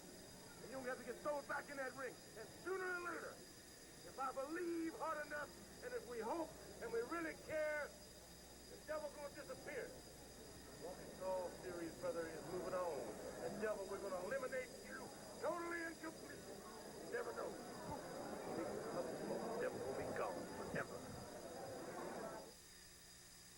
Today at 1, the Munsters visit their British relatives, and England will never be the same. At 3, comedy turns to terror when a scientist makes a startling discovery. I can transport matter, anything, at the speed of light perfect. It's Munster Go Home at 1, followed by The Fly at 3. Today on WCIX Channel 6. As I opened my Bible, I had a new Bible in my hands. The words leaped off. It was like honey. It was like silver. It was like gold. It was like a treasure. The Word of God was alive. God set me free. Watch the James Robinson special, Somebody Help Me, a program of inspiration and hope. Saturday, June 30th, 8 p.m.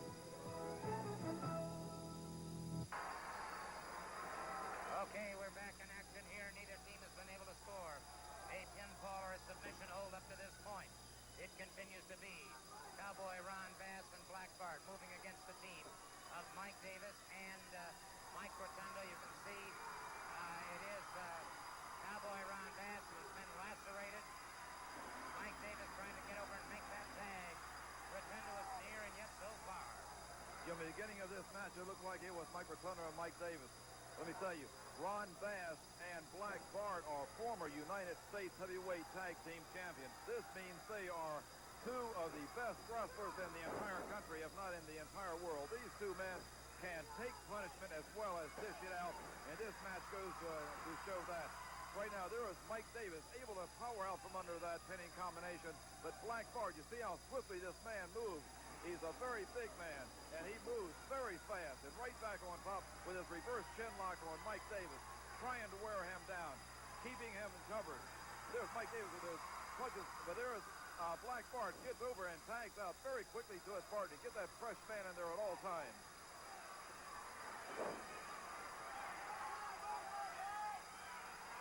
I'll say one thing. This incident that occurred with Chief Joe Lightfoot is certainly something that I think ought to be referred back to Bob Geigel, and I wouldn't be surprised if I hear something from Mr. Geigel. Well, something like that, there really should be something somewhere, because this is completely outside the limits of wrestling. Things like this cannot be tolerated in professional wrestling. Bass catching him behind the head once again to the base of the skull, punishing blows. Beautiful move. There's that, all I can say is that patented move by Cowboy Ron Bass and Black Bart. They get the pinfall on Mike Davis. They get the pinfall on Mike Davis.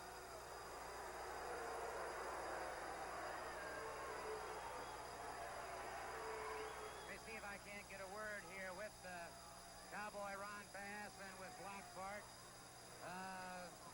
Certainly a very impressive victory, Mr. Bass, but how do you possibly account for your actions with Chief Joe Lightfoot? Why would I want to account for my action with Chief Joe Lightfoot? You want to put your nose in where it don't belong? You want to throw your allegiance to Blackjack Mulligan? Well, you're going to have to pay, boy. If you're going to kick in the thieves, you're going to pay just like them. As you're talking about an impressive victory, Gordon Sterling. You're just looking at the United States Tag Team Champions, brother. All it takes is for us to get some time on the line, brother.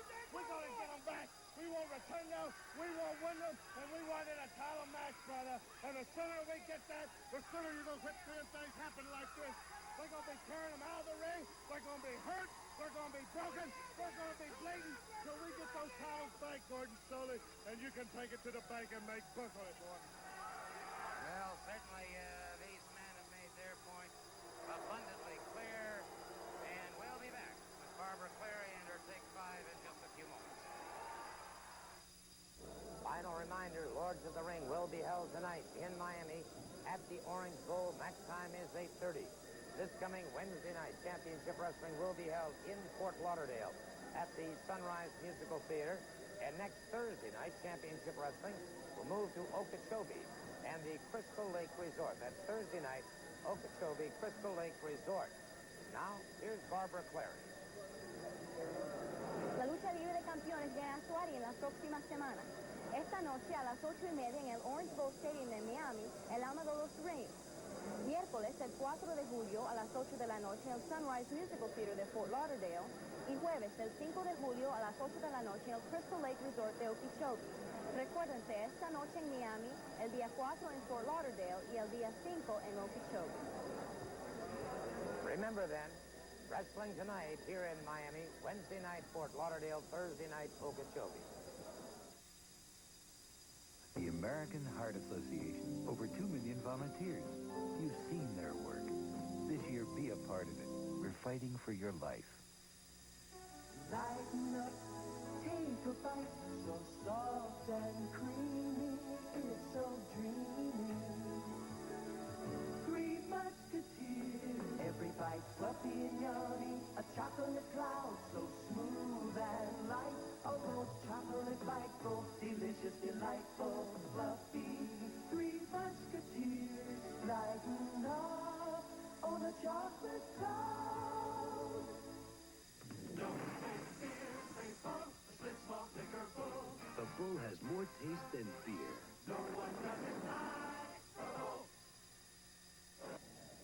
Tonight at 8:30 in the Orange Bowl in Miami, it's going to be one of the most exciting nights of wrestling or any sport in that area. Not only in that area, in Florida, in the world. There are going to be lots of matches, lots of titles, women, but the big match that everybody's waiting for is the Lord of the Rings match. $100,000, a $15,000 ring, and Ric Flair has joined me to talk about it. Barbara, let's call this the greatest wrestling extravaganza of all time, if not one of the greatest sporting events of all time. You see, tonight in Miami, we're walking into the Orange Bowl, and I'm sure that people in Miami and all over the wrestling world don't need any explanation in terms of the prestige involved in a sporting event taking place in the Orange Bowl. We're talking about Lord of the Rings.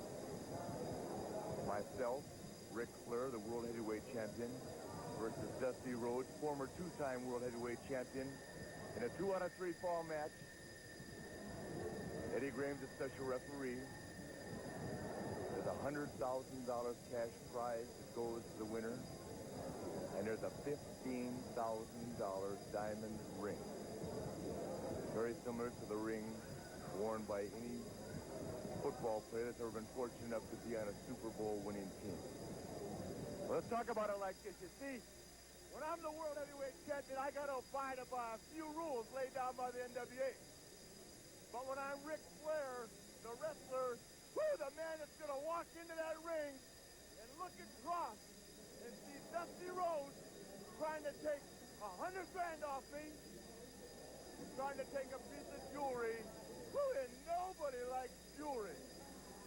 Nobody likes to look finer than Ric Flair. Eddie Graham, one of the wrestling greats of all time, is going to be the referee.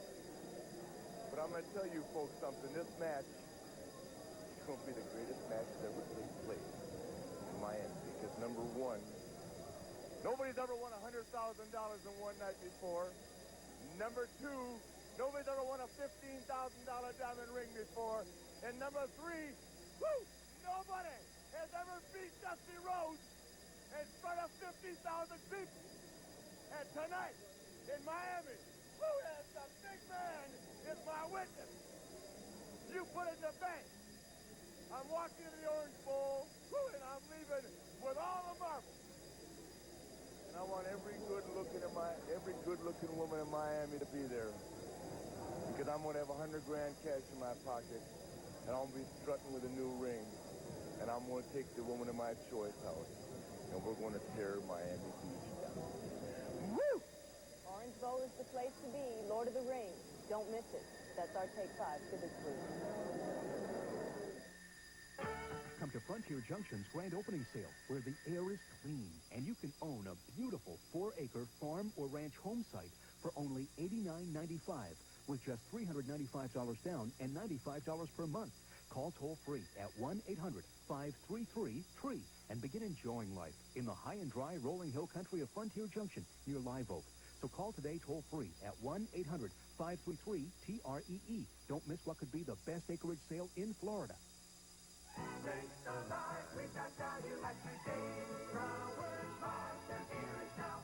Over the last 3 years, Mazda truck sales have tripled. The reason is simple. It's value. Consider the Mazda B2000 Sundowner. At $57.95, it's the lowest priced truck in America with all these standard features. But factory cash allowances can help you save hundreds now. See your local Mazda dealer today in Homestead and Miami.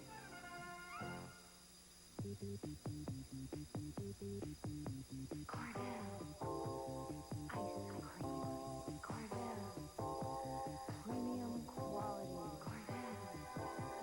Fresh. Less air. Made fresh daily.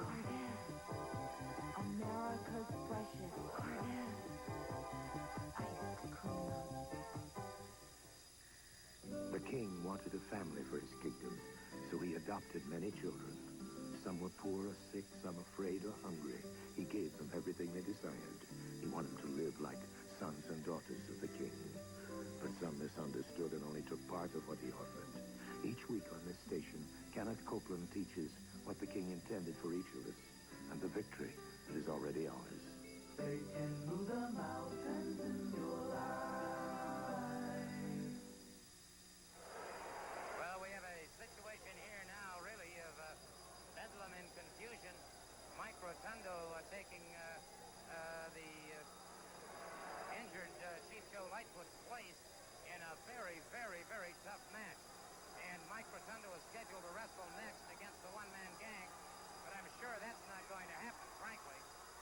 Rotundo left that match with Mike Davis against Black Bart and Cowboy Ron Bass, and he had really been through a tough one.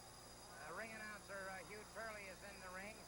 Sir Oliver Humperdinck and the one-man gang, and our referee Phil Alfonso, all in the ring, and we're waiting now to find out who will be coming in as a substitute for Mike Rotundo.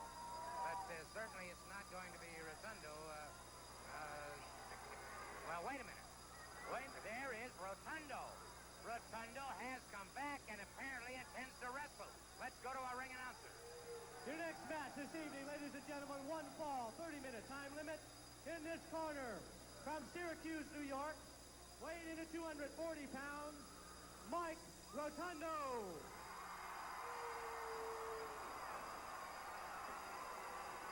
His opponent, from Chicago, Illinois, weighing 450 pounds, the one-man gang.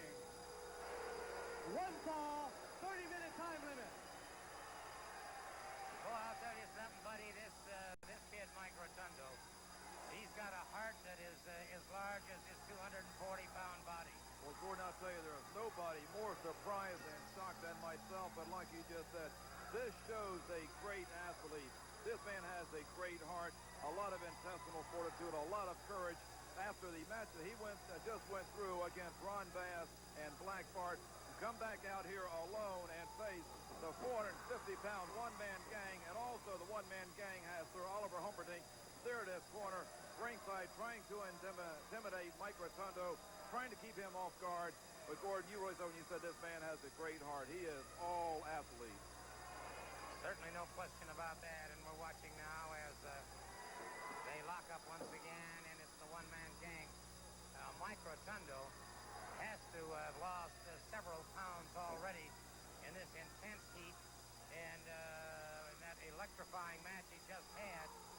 So he has burned off an awful lot of energy already, and just the question is, how much longer can he go before this fresh and very wily one-man gang is able to take advantage of that fatigue that must be setting in on Rotundo. That's right, Gordon. I can tell you from past experience, the match they were just in was a good 20, 25 minutes. With this heat, this building is very hot here. The lights over the ring are very hot. The television lights are putting more heat on the ring. The sweat that you lose is sapping your energy, is draining your energy. The only thing that's really going to save Mike Rotundo is his tremendous body conditioning, the tremendous conditioning, and his tremendous knowledge of wrestling, of basic wrestling. That's where he's going to have to outmove and wear down the one-man gang.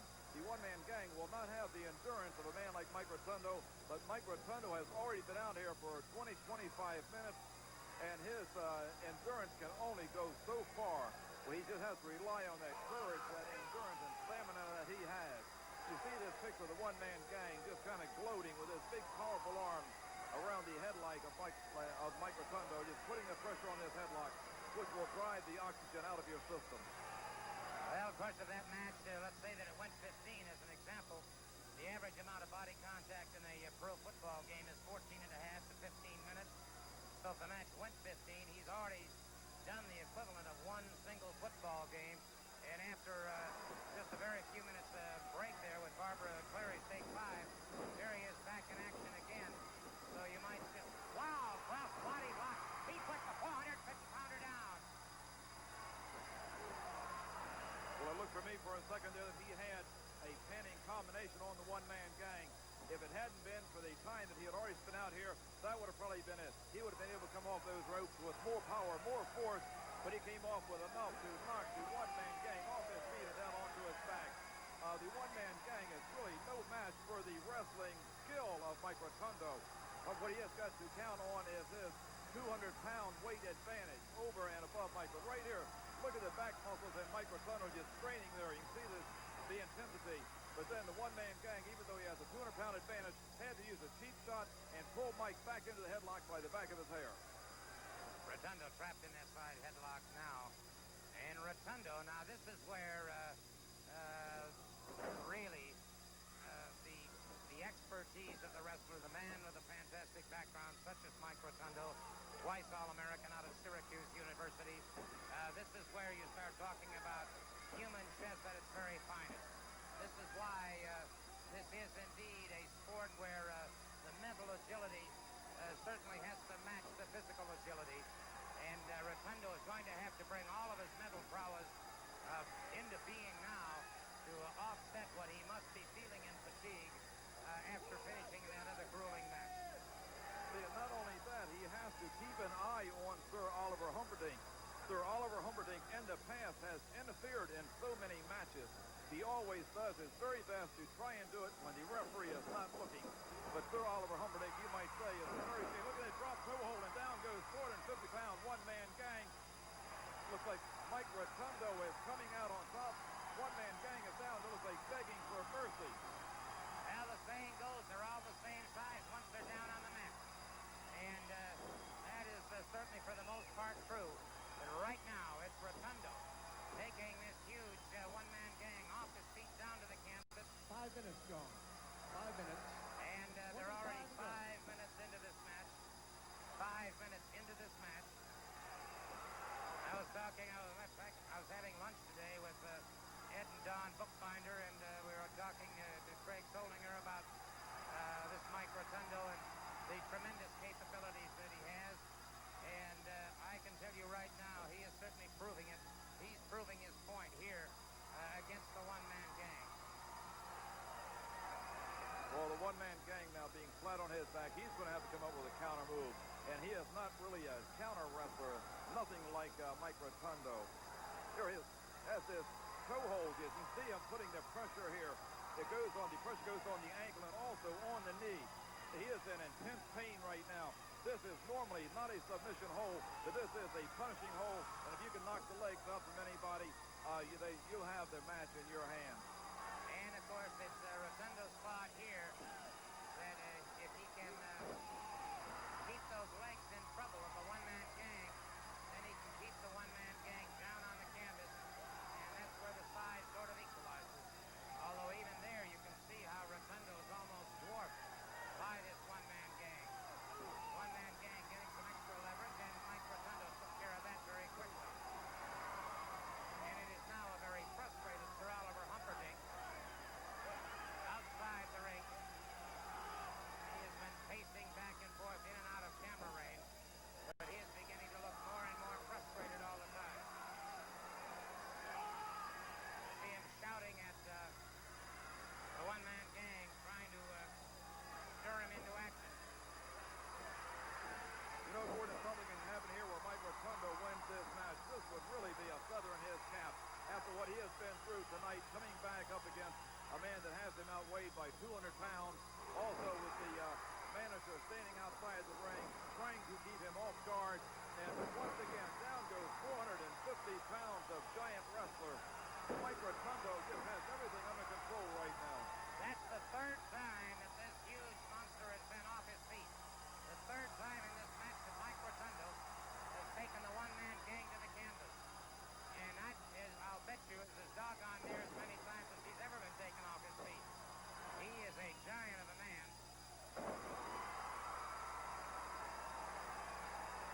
And Rotundo right back after that left leg, punishing him, and the one-man gang was having trouble when he got up that last time. And again, you see Humperdinck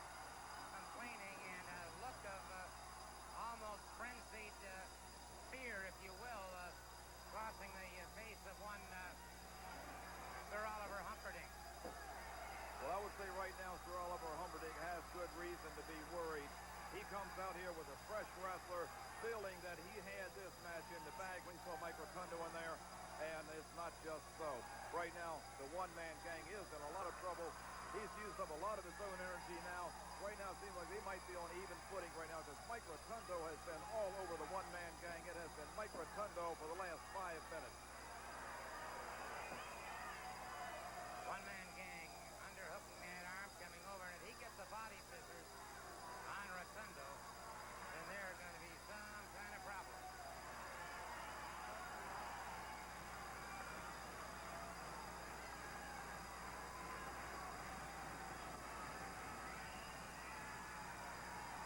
It looks like the referee is asking the one-man gang if he wants to give it up, if he wants to submit, because right now it's going to be up to the one. Looks like the one-man gang is able to come out, but no, Mike Rotundo able to pull him right back in there. He's got his toe. He's twisting his toe around. He's got this toe hold on his leg, his grapevine. The one-man gang is grimacing in pain. Just look at the expression on his face. You can hear him screaming, hear him squealing.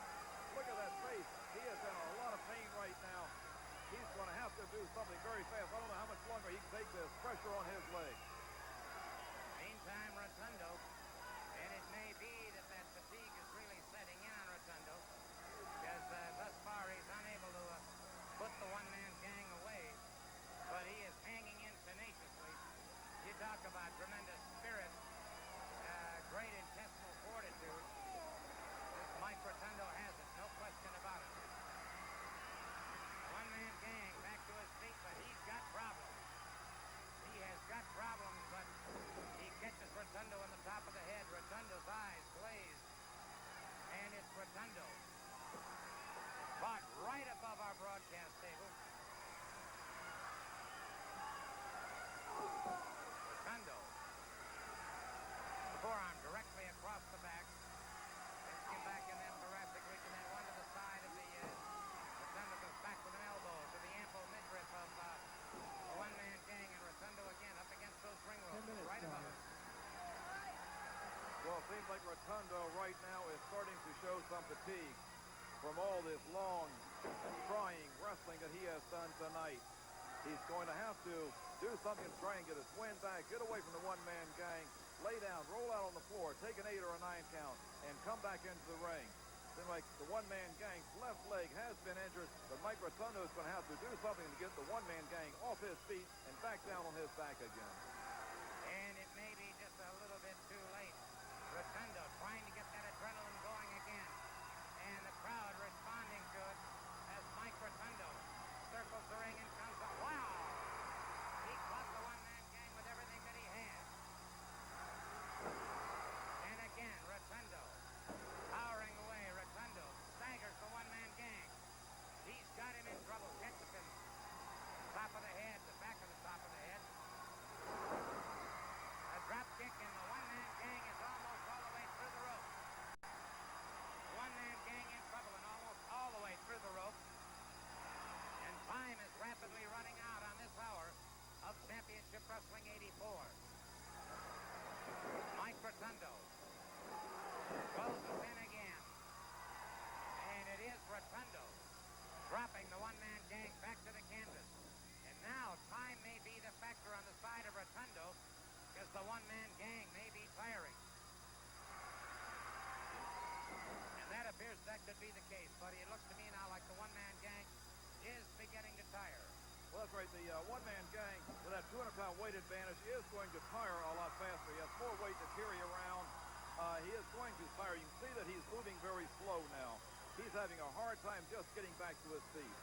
All right, our time is rapidly going. And unless something happens within the next few seconds, may I just say this, let's keep the cameras rolling even as we go off the air, and we'll bring the conclusion of this match to you on another program. But that's all the time we have for this week. We'll see you again next week.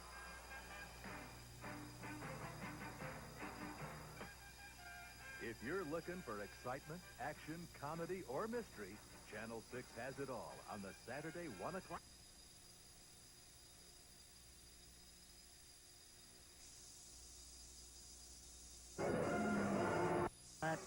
For those of you who like classical wrestling with an international European flavor, one of the finest in the world, you're going to be treated to seeing Scott McGee return back here.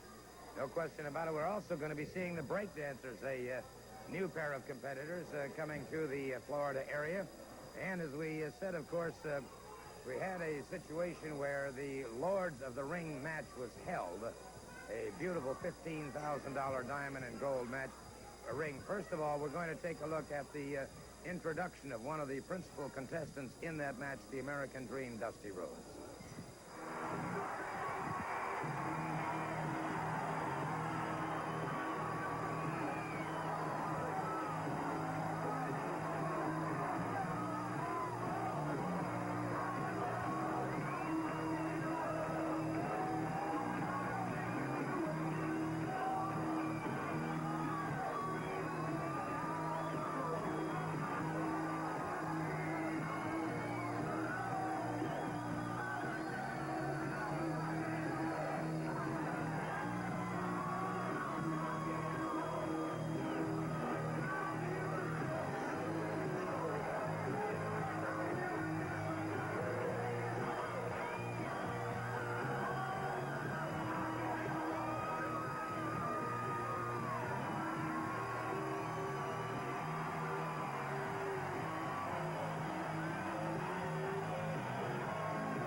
All right, the other introductions had been made, and of course there was the American Dream. Dusty Rhodes going after the Lords of the Ring. And I might just point out it was indeed Dusty Rhodes who emerged from that match victorious, and he is proudly wearing that $15,000 gold ring. Of course, he also has a golden diamond, I might add. He also picked up the $100,000.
And there you saw Dusty Rhodes winning the Lords of the Ring ring, the Champion of Champions ring.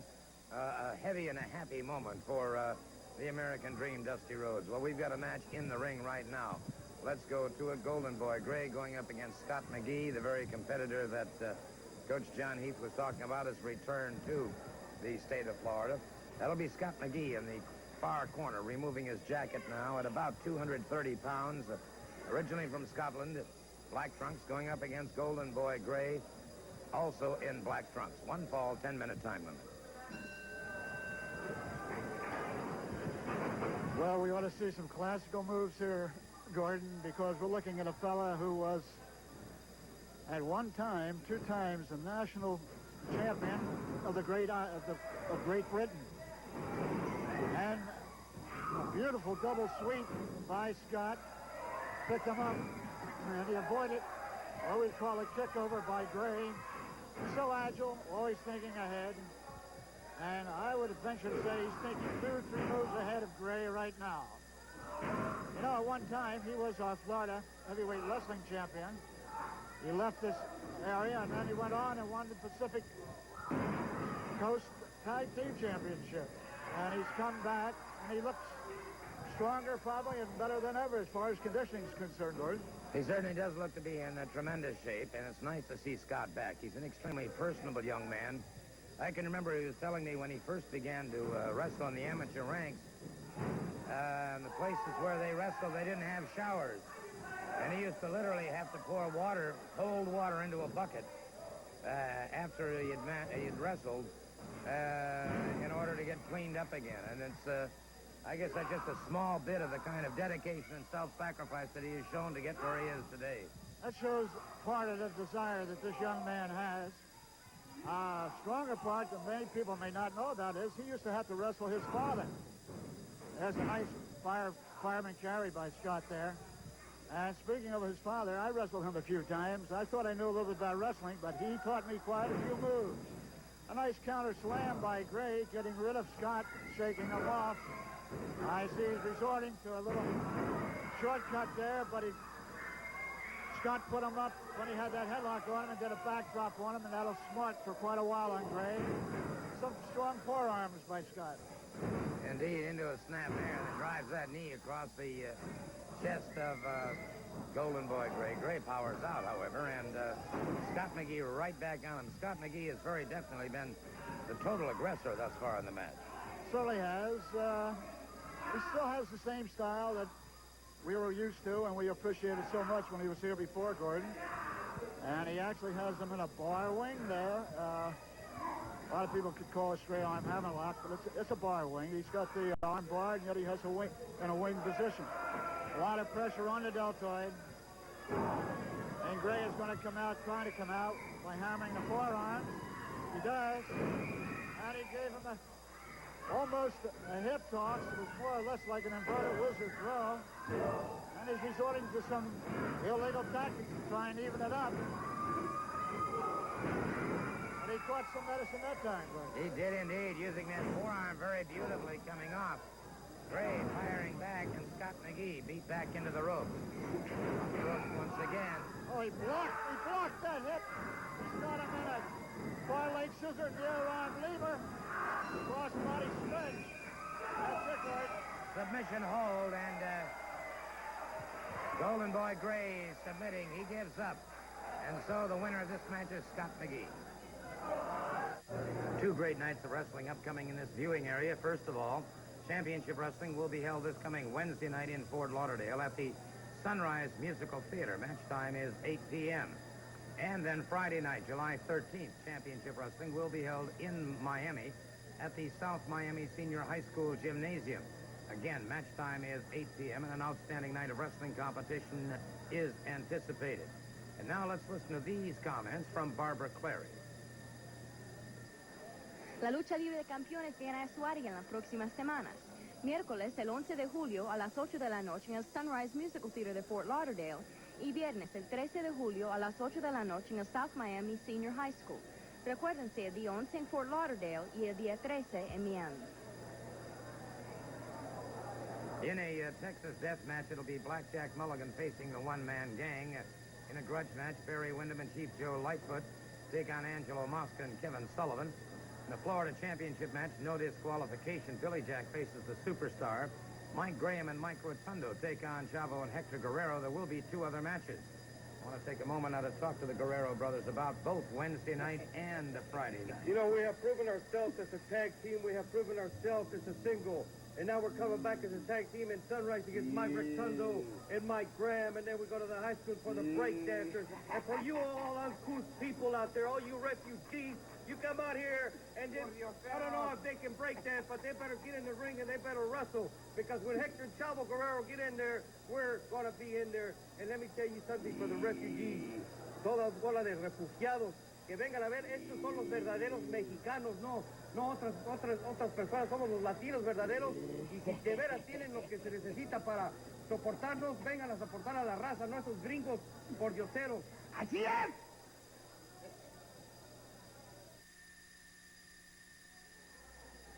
Well, it's my privilege to have with me a man that I've long admired as far as classical style wrestling, Scott McGee. And if it's possible at all, Scott, you look better than ever, and congratulations on that last win. Thank you very much. I just want to say, the people out there, I spent 3 hours last night looking up the Webster's Dictionary, trying to find some words that could express the way I feel about being back in Florida. I spent 3 wasted hours because there's no way I can express. There's no word in the English language for me to express the way I feel. And I mean this is my home, about coming home to Florida. And thank you very much for the compliment. Since I left Florida last time, this particular wrestling, I wrestled all over the United States. I've been as far west as the Pacific Northwest. I wrestled all the way through the Mid-South. And even though those wrestlers are good, very good, this is the best. This is the cream of the crop. And I said to myself, Scott, it's about time you came back down to Florida. The wrestling right now is a hotbed in the whole country. Scott, get down there, because that's where you need to be. That's where the competition is. And if you want to be number one, you've got to wrestle the people that are number one right now. That's fine, Scott, and he's been too modest to mention the fact he's a former Florida heavyweight champion. He captured the Pacific Coast Tag Team Championship, and when he was an amateur, he captured 2 times the national championship of England, Ireland, and Scotland. Great work, Scott. Thank you very much for the compliment. Thank you.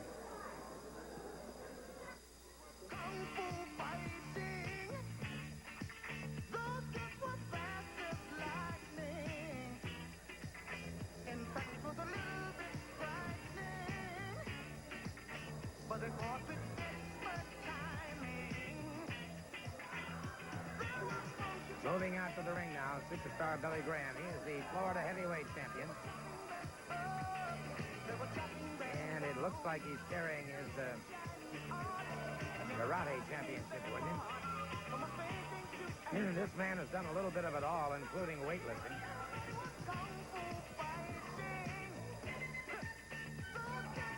So, superstar Billy Graham, master of the martial arts as well as a master of wrestling.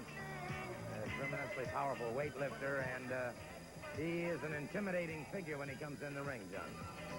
He certainly is. He is the owner of those world-famous 23-inch arms, and you're going to have to go to all far corners of the earth to find another man who's built as powerful as he is, and not only built that way, but is as powerful as superstar Graham. And let's not forget the fact that he was a world heavyweight wrestling champion, and he hasn't forgotten many of those moves he had at that time.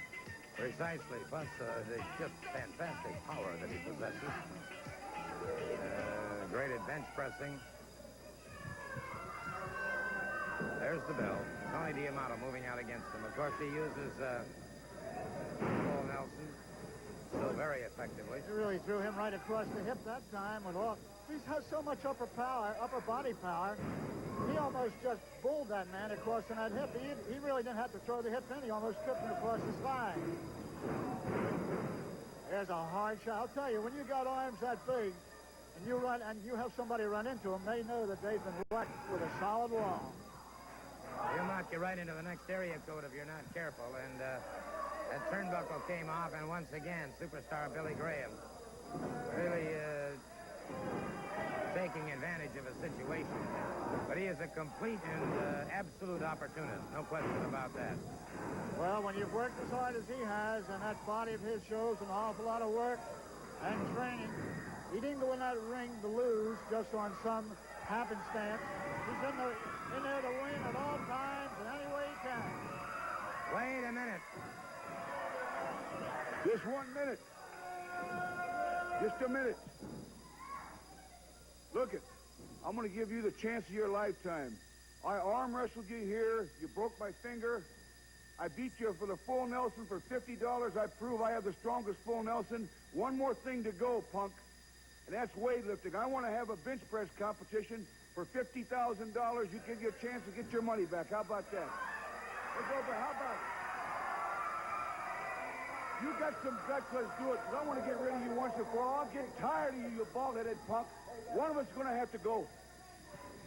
This man has the audacity to come out here and challenge superstar Billy Graham, the arm wrestling champion of the world, the weightlifting champion of the world, the strongest wrestler on the face of the earth. If you want to lift weights, if you want to get some iron and lift weights, get him and bring him in the ring right now, and I'll lift weights for your $50,000. Come on right now. Let's do it right now, Mr. Billy Jack. Wait a minute. Wait a minute. Billy Jack just entered the ring. He just threw Tony D'Amato out. And now it is superstar Billy Graham after him. He misses. He's got him down. Down at 2 and rough there. Billy Jack was after him. Billy Jack is equal to the task. Well, I wonder if the challenge has been made.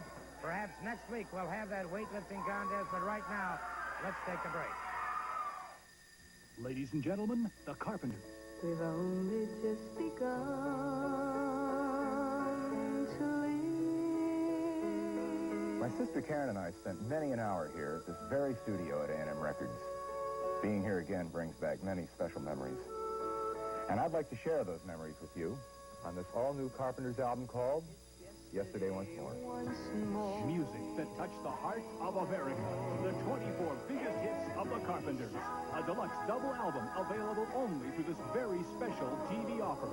Oh, it's a dirty old shame when all you get from love is a love song. Be good, 5, 5, 7, 8, 9. I'm on the top of the world. Down on creation, my touch when we're dancing. Stop, whoa, yes, wait a minute, Mr. Postman. I gotta see your sweet, sweet smile every day. Can we stop hurting each other? Rainy days and Mondays always get me down. I hope you'll share these very special memories with me on this deluxe new collection, and that you'll continue to make the Carpenters and their music a part of your life. Just like me, they long to be close to you. Yesterday Once More. The 24 biggest hits of the Carpenters. Available on 2 LPs, cassettes, or 8-track tapes, exclusively through this television offer. To order, use your MasterCharge or Visa. Call free 800-722-7000. That's 800-722-7000. Or save COD and handling charges by sending $11.98 to the Carpenters. P.O. Box 7000-6, Palm Springs, California. That's the Carpenters, Box 7000-6, Palm Springs, California. Please specify record, 8-track, or cassette tape. It's time now for our Missing Children's Bulletin that we feature each week here on Championship Wrestling 84. Our first missing juvenile is David Gordon Slaney. David Gordon Slaney. He is a 15-year-old white male, 5 feet 10, 150 pounds. He was last seen September 4th, 1983 in Acton, Ontario, Canada. He may be in the vicinity of St. Petersburg, Jacksonville, or Fort Lauderdale. Anyone who has seen this man, or this juvenile rather, please contact the Florida Department of Law Enforcement toll-free 1-800-342-0821. Our second missing juvenile is Anna Gottlieb, a.k.a. Also known as Ann. She is a 13-year-old white female. She was last seen June 1st, 1983 in Louisville, Kentucky. Foul play is suspected in her case. Anyone having any information or if you've seen this young lady, again, please contact the Florida Department of Law Enforcement, 1-800-342-0821. Now let's go to our next match. Waiting now for the arrival of the breakdancer. They are a tag team combination, but I understand that they're going to just compete on a single basis today.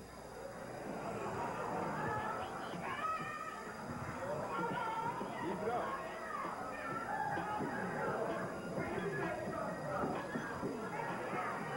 Well, there he goes.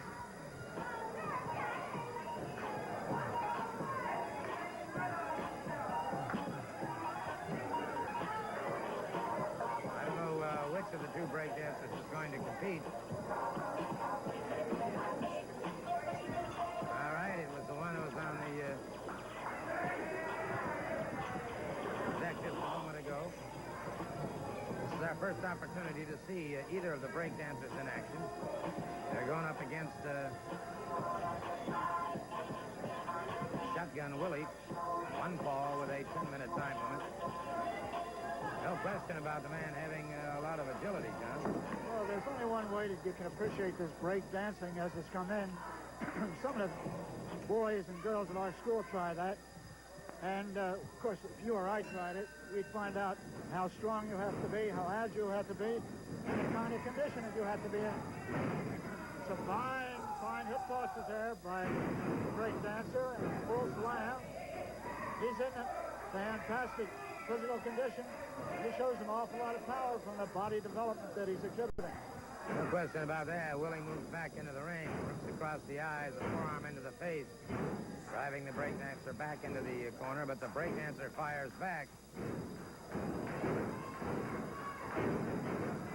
Oh, they're standing up toe-to-toe and nose-to-nose, slugging it out.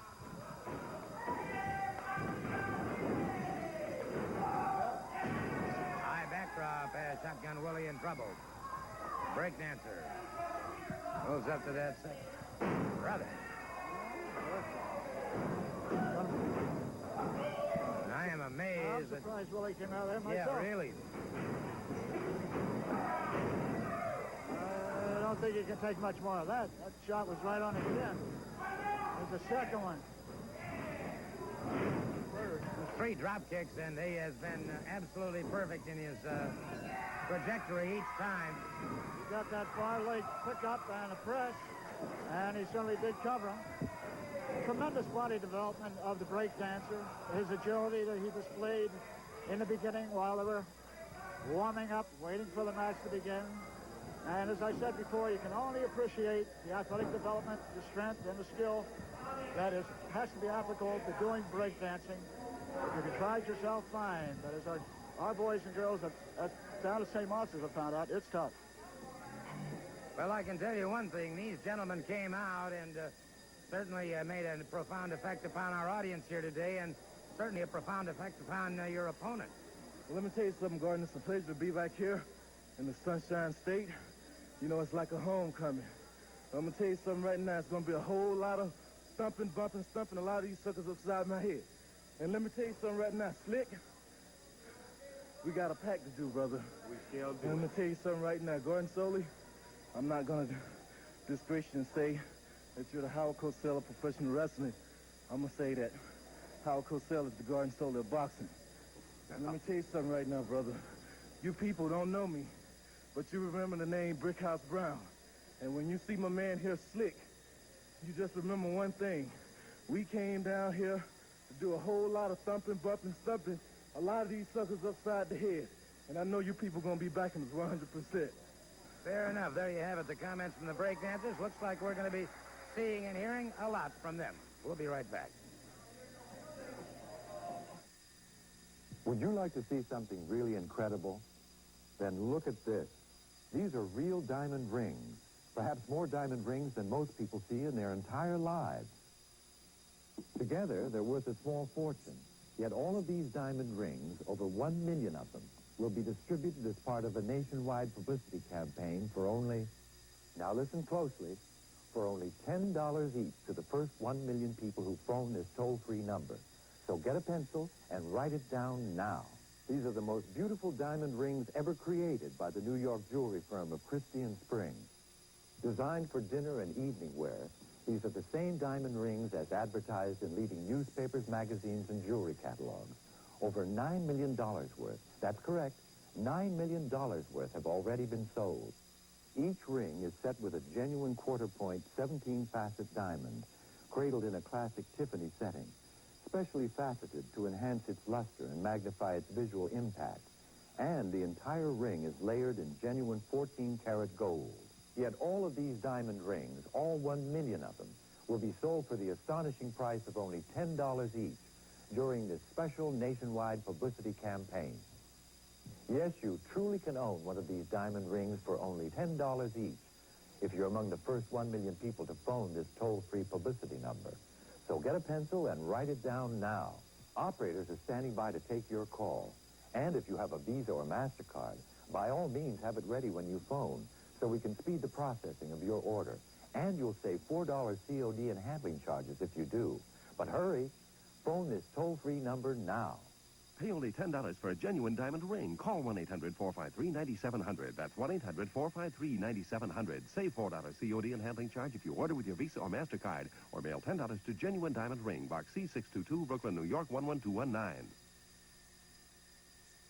Blackjack Mulligan and Chief Joe Lightfoot have joined me at the desk, and you had quite a time in Lakeland. Well, you know something, Barbara? The man said, walk softly and carry a big stick. And Here it is, ladies and gentlemen, the stick presented to me in Orlando by my fellow rednecks and my fellow people to fight the demons off, to fight the devil and all his gang.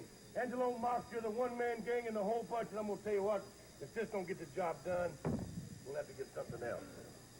And Barbara, I want to say something right now. Coming down in Lakeland, me and the devil has not gone away.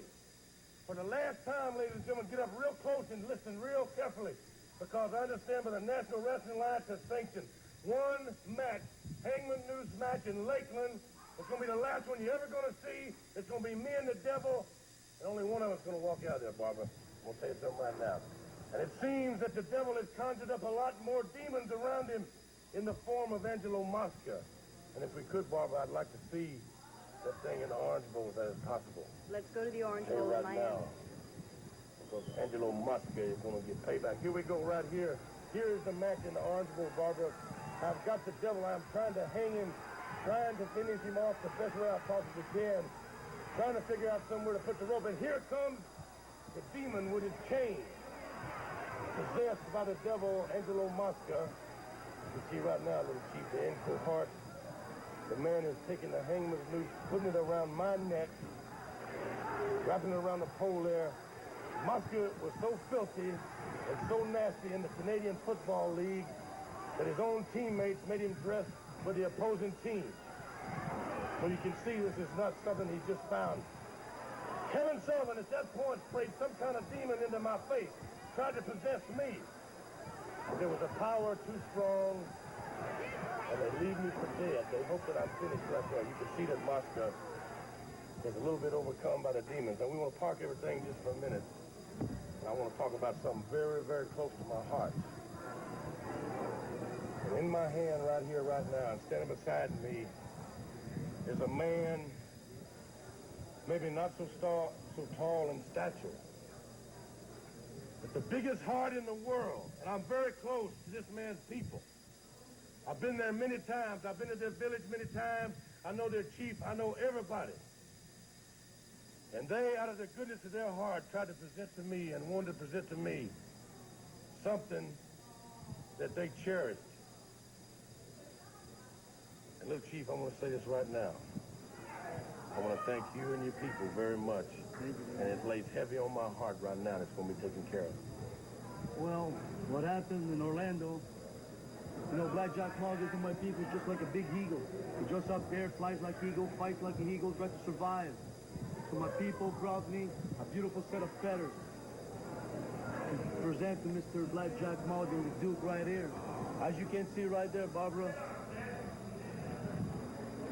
beautiful, beautiful set of feathers, picked one by one among the best eagles from my country, put all together up by my grandfather, and shipped right here in Florida.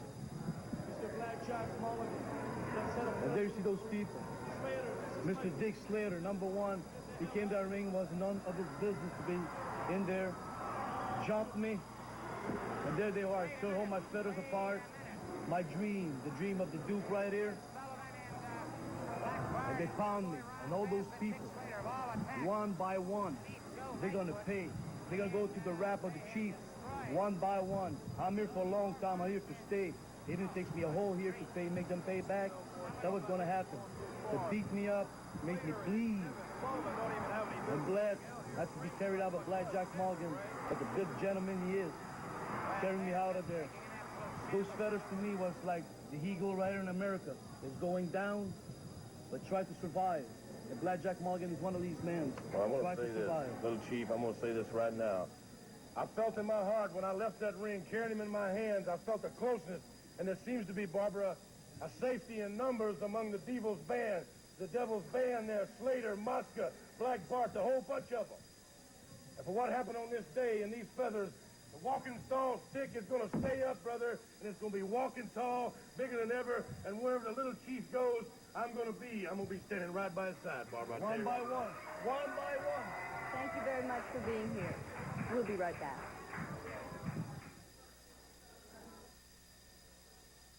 Let's talk about wrestling this coming Wednesday night in Fort Lauderdale at the Sunrise Musical Theater, and also next Friday night in Miami at the South Miami Senior High School. On Friday night, July 13th, wrestling in Miami at the South Miami Senior High School.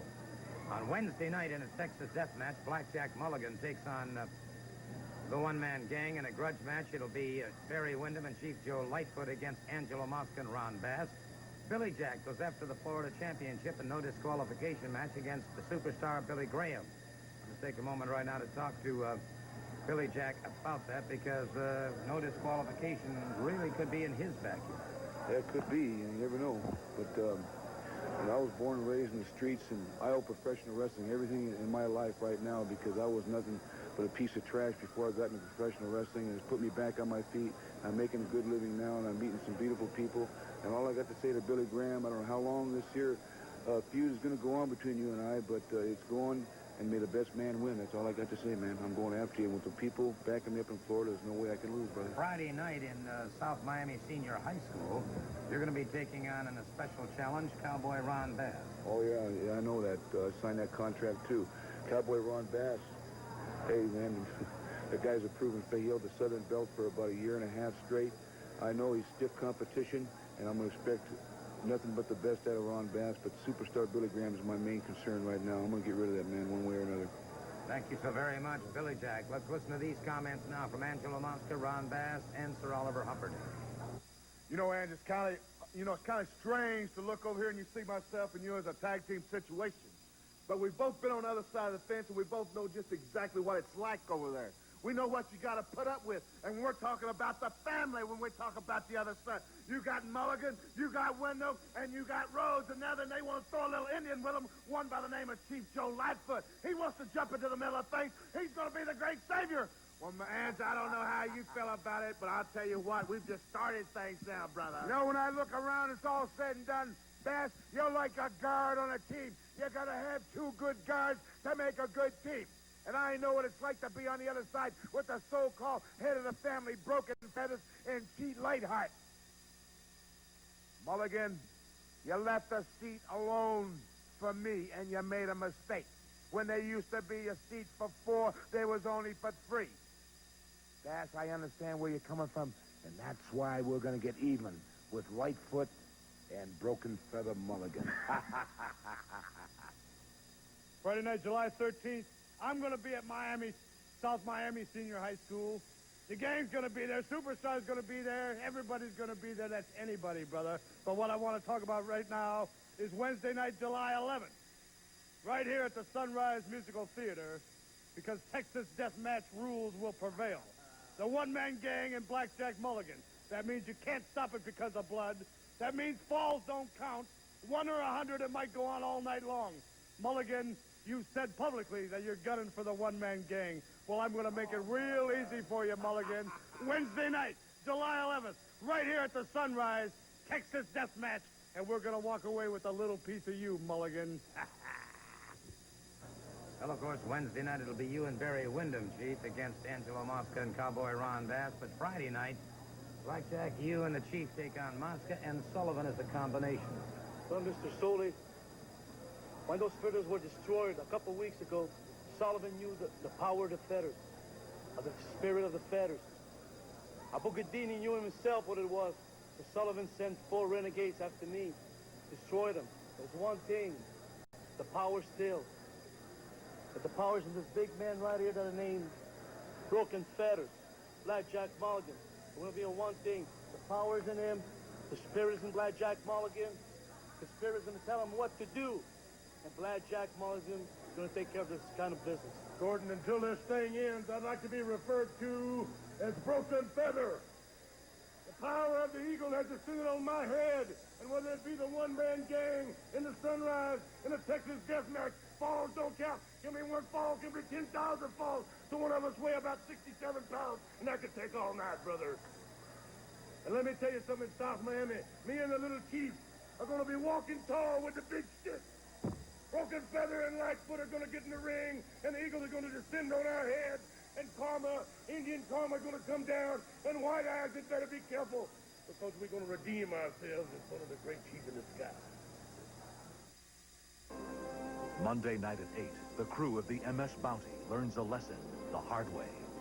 You're going too lightly, Quinto. Lay on with a will or you'll take his place. I've never met an officer who inflicted punishment upon men with such incredible relish. Sickening. Go and be sick in your cabin, Mr. Christian. Marlon Brando and Trevor Howard star in Part 1 of Mutiny on the Bounty, Monday night at 8 on WCIX Channel 6. Come to Frontier Junction's grand opening sale, where the air is clean, and you can own a beautiful 4-acre farm or ranch home site for only $89.95, with just $395 down and $95 per month. Call toll-free at 1-800-533-TREE and begin enjoying life in the high and dry rolling hill country of Frontier Junction near Live Oak. So call today toll-free at 1-800-533-TREE. Don't miss what could be the best acreage sale in Florida. Take a moment right now to talk to Sir Oliver Humperdinck and the one-man gang. Obviously, Mr. Humperdinck has some thoughts on his mind.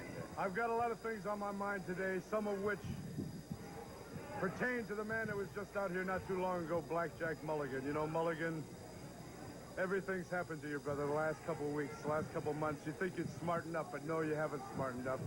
There's certain rumors flying around, innuendos being tossed around, that there's trouble in my camp. That certain members of the House of Humperdinck and I are having our problems. Well, let me tell you one thing right here, Gordon Soley, and the entire wrestling world. I am here today to dispel those rumors. There is no problems in my camp.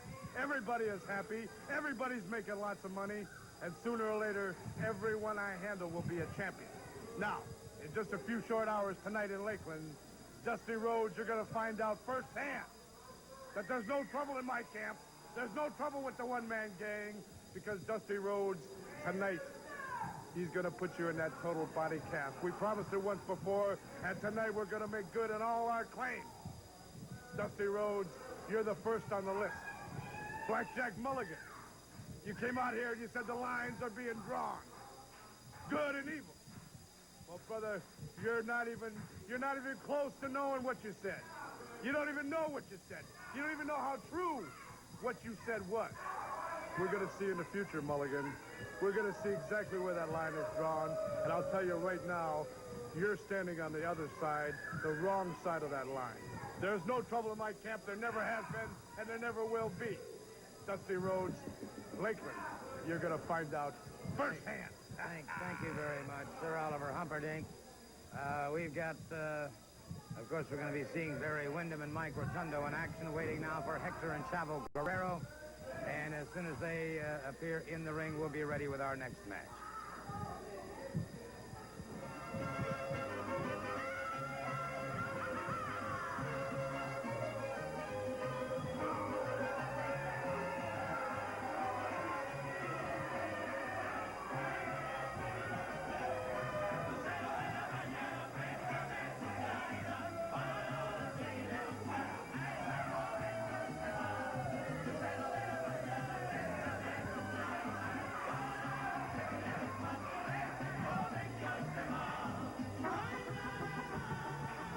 The Guerrero brothers getting set to go against Mike Rotundo and Barry Windham. Windham and Rotundo, of course, the tag team champions. Guerrero brothers would like to grab that title if they can. Want to congratulate Kathy and Johnny Green on the arrival of their new son, John Nicholas, and Chavo Guerrero moving on very swiftly against Barry Windham. Well, regardless of the fact that they have difference in their philosophies of wrestling, there's no getting around the fact that you have four of the most talented wrestlers in the entire world in that ring right now, Gordon. Of course, it's always been a mystery to me why we called an Australian tag team match. The first tag team match was held in this country in 1937 in Houston. Morris Siegel was the promoter at that time, and he had all four men in the ring at the same time. And eventually, they got to the point where they put one man outside, one man inside. But tag team matches originated in this country. And there's Barry with a nice wing over, and Chavo took the hold. He's got Hector in there. I don't see this. I'll tell you what, great teamwork on the part of Rotundo and Windham. And Guerrero now gets a head scissors Rotundo turning into it. No, your point about the Australian tag team match is interesting indeed. I think what happened is that that type of match became very popular in Australia and then came back to the United States, and I think that's where it finally picked up the numbers. Probably right. As they say, you're the Gordon Soley of boxing now. That was a nice headlock put on there by Mike, and then Hector did what you call a spin out, put him up into a hammerlock. That's the way he made his counter and escape. And they are really going at it. Strong whip over by Chavo in there, and he's going to whip Mike into the ropes. Oh, now the kick. Rotundo was a step ahead of him that time, literally.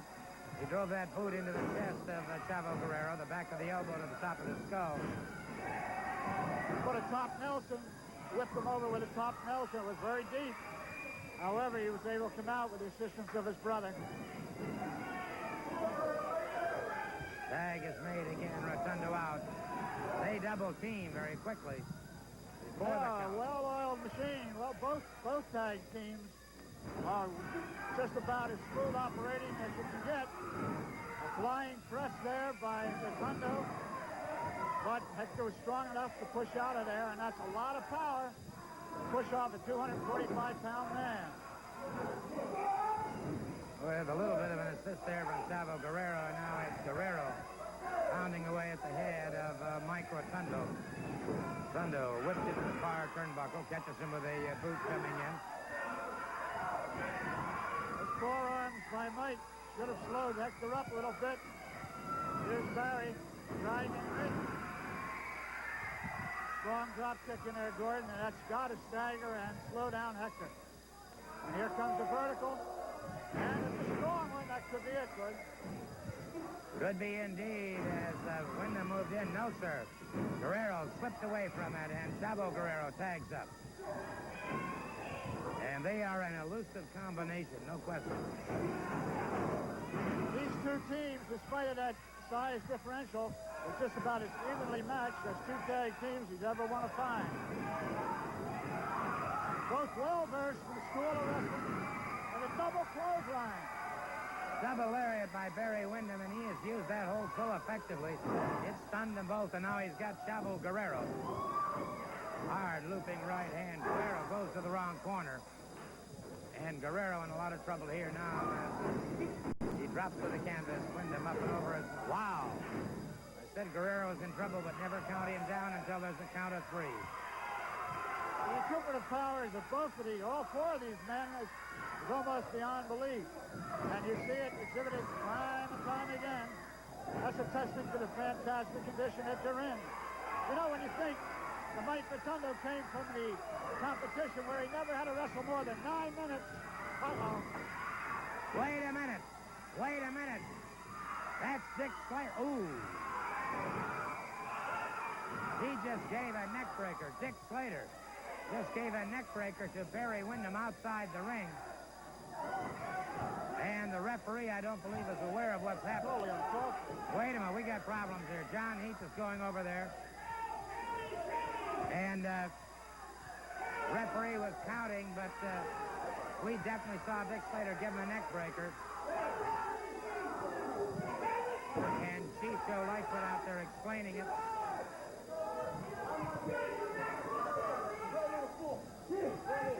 Referee stopping the match. Referee stopping the match until the situation is cleared up.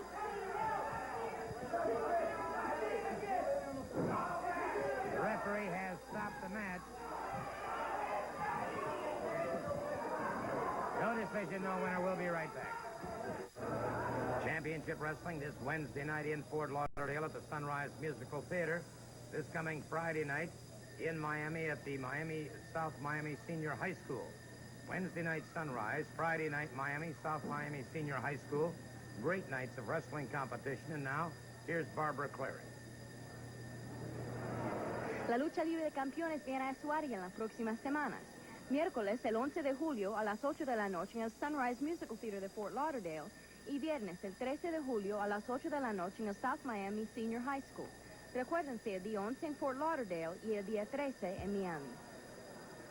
Blackjack Mulligan in a Texas death match against the one-man gang in Sunrise at the Musical Theater. That'll be this coming Wednesday night. Also, Barry Windham and Chief Joe Lightfoot take on Angelo Mosca and Cowboy Ron Bass. There will be 5 other great matches. And don't forget, of course, Friday night, July 13th, South Miami Senior High.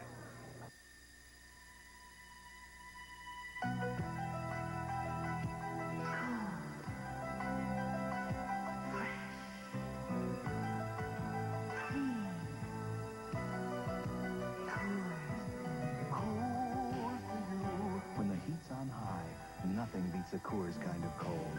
The clean, refreshing taste of Rocky Mountain Gold. The best of the Rockies is yours. Ahoy, mates. $1 discounts available through these businesses for the annual Miami Summer Boat Show. Move to the Miami Beach Convention Center July 6th through 11th. Freddie's rating among his friends goes down when his radio fame goes to his head on Welcome Back, Connor, Monday night at 6:30 on WCIX Channel 6. Want to hand me a 716? Bill Lyons can have any engine back to working order in no time at all. Still works in the Navy. Navy know-how. It's working for America. As we said earlier in the program, a Southern title match on the line. Angelo Mosca choosing the opponent. He chose Denny Brown.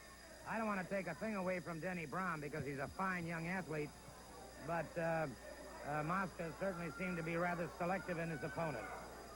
Well, here you should be watching the physiological differences of wrestlers as they were, say, about 1905 up to where they are today, 1984, 85. Well, immediately you think back to 1905 and so, Frank Dodge, and think of Stecker, and come back in there, and you think of Hackett Schmidt. And, of course, the one thing you always think about is Tom Jenkins, who never weighed over 180 pounds. Forget, he was the world heavyweight wrestling champion. And later went on to become the coach of wrestling at West Point from 1921 to 1935. So in Brown, you see a man of about that stature. And they're very strong, very able men. But then you see the man of almost modern-day wrestling, Angelo Mosca, a man over 300 pounds. A man we're getting used to seeing that ring, Gordon. Hey, and Brown just had him down for a moment. And Mosca got up. That brother, the rage was written across his face, John. He was upended by Brown, and Brown knows what he's facing. But Brown is faring extremely well. Well, you know, it's never wise to underestimate your opponent. And of course, if you're the size of Mosca, and you look at somebody, gee whiz, I guess what, 100 pounds, 75 pounds lighter, it does may make you overconfident. And then when you get stung, it'll take your game plan away, and that's when upsets are made. Excellent point, and Angelo Mosca trying to dominate the situation here. And look at Brown again, another fine move by Brown. Beautiful deep inside cradle, but he wasn't able to tie it up. Mosca's so big, he's just like a bear, and he just couldn't close it. And you've got to close that cradle to hold it. Otherwise, the fellow with that strength of Mosca will come out of it. That's a lot of Steve Gladstone in Fort Lauderdale. Oh, brother. He has an opportunity here if he can seize it. He'll have to come on and get it. Here he comes. Mosca's had trouble with those shoulders in the past. I know Jim Andrews. Wow. That what start. Uh-oh, it just made him mad. Brown firing away at Mosca, catching him repeatedly. What a mistake that Mosca made. Look at Brown go to town here. Mosca, like an infuriated grizzly bear. Running full slam. Oh, he's going to punish him. Not satisfied now. He's been embarrassed and humiliated. Now he's looking to really make him pay some dues.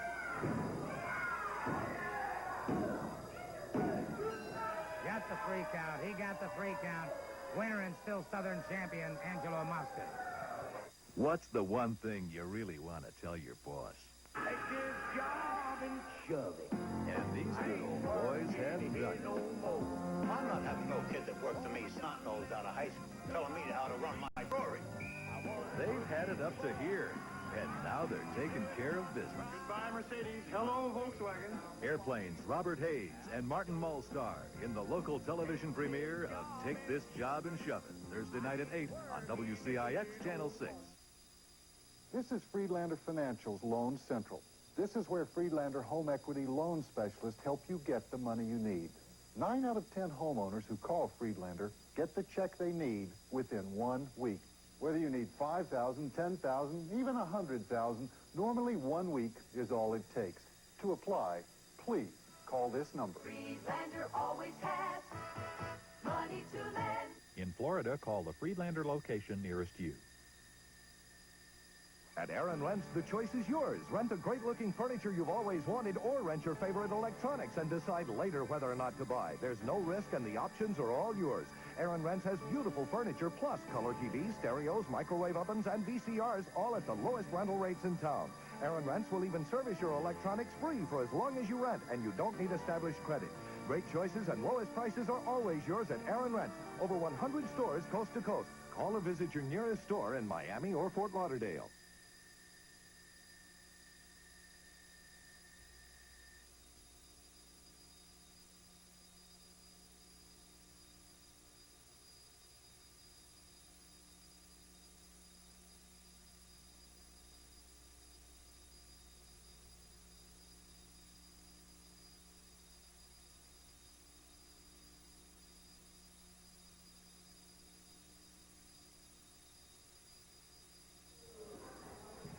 Song to Ed Pendino and his two sons, Pat and Tommy, just before we got underway with the program today, and we all seem to agree that probably the baddest tag team combination around right now happens to be Black Bart and Cowboy Ron Bass, and they've joined me here at the desk.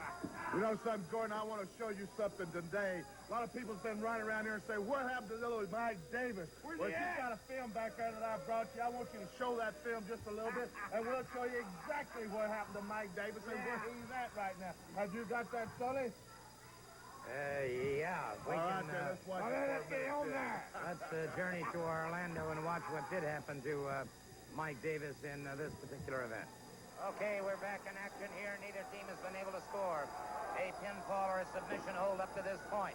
It continues to be Cowboy Ron Bass and Black Bart moving against the team of Mike Davis and Mike Rotundo. You can see it is Cowboy Ron Bass who's been lacerated. Mike Davis trying to get over and make that tag. Rotundo is near and yet so far. In the beginning of this match, it looked like it was Mike Rotundo and Mike Davis. Let me tell you, Ron Bass and Black Bart are former United States heavyweight tag team champions. This means they are two of the best wrestlers in the entire country, if not in the entire world. These two men can take punishment as well as dish it out, and this match goes to show that. Right now, there is Mike Davis able to power out from under that pinning combination, but Black Bart, you see how swiftly this man moves. He's a very big man, and he moves very fast, and right back on top with his reverse chin lock on Mike Davis, trying to wear him down, keeping him covered. There's Mike Davis with those punches, but there is Black Bart gets over and tags out very quickly to his partner. Get that fresh man in there at all times.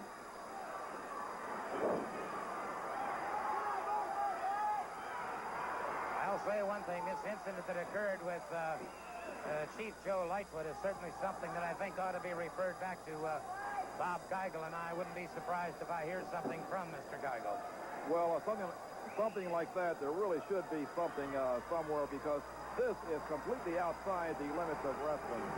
Things like this cannot be tolerated in professional wrestling. Bass catching him behind the head once again to the base of the skull, punishing blows.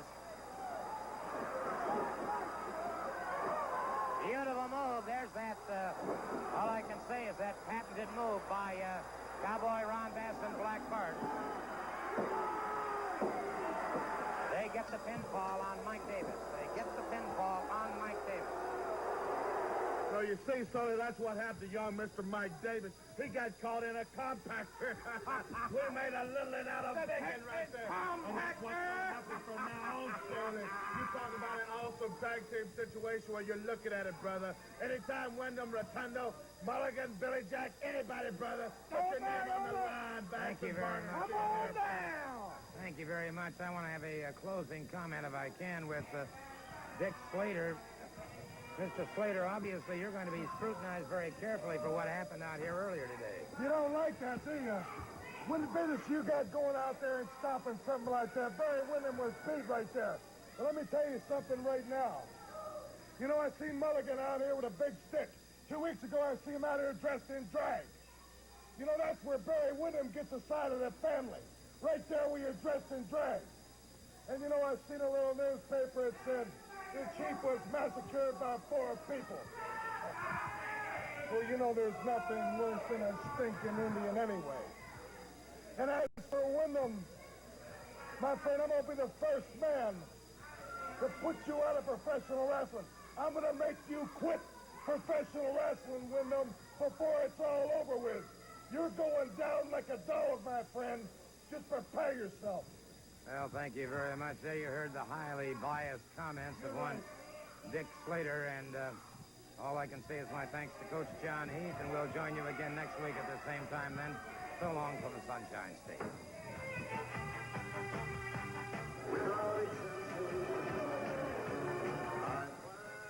If you're looking for excitement,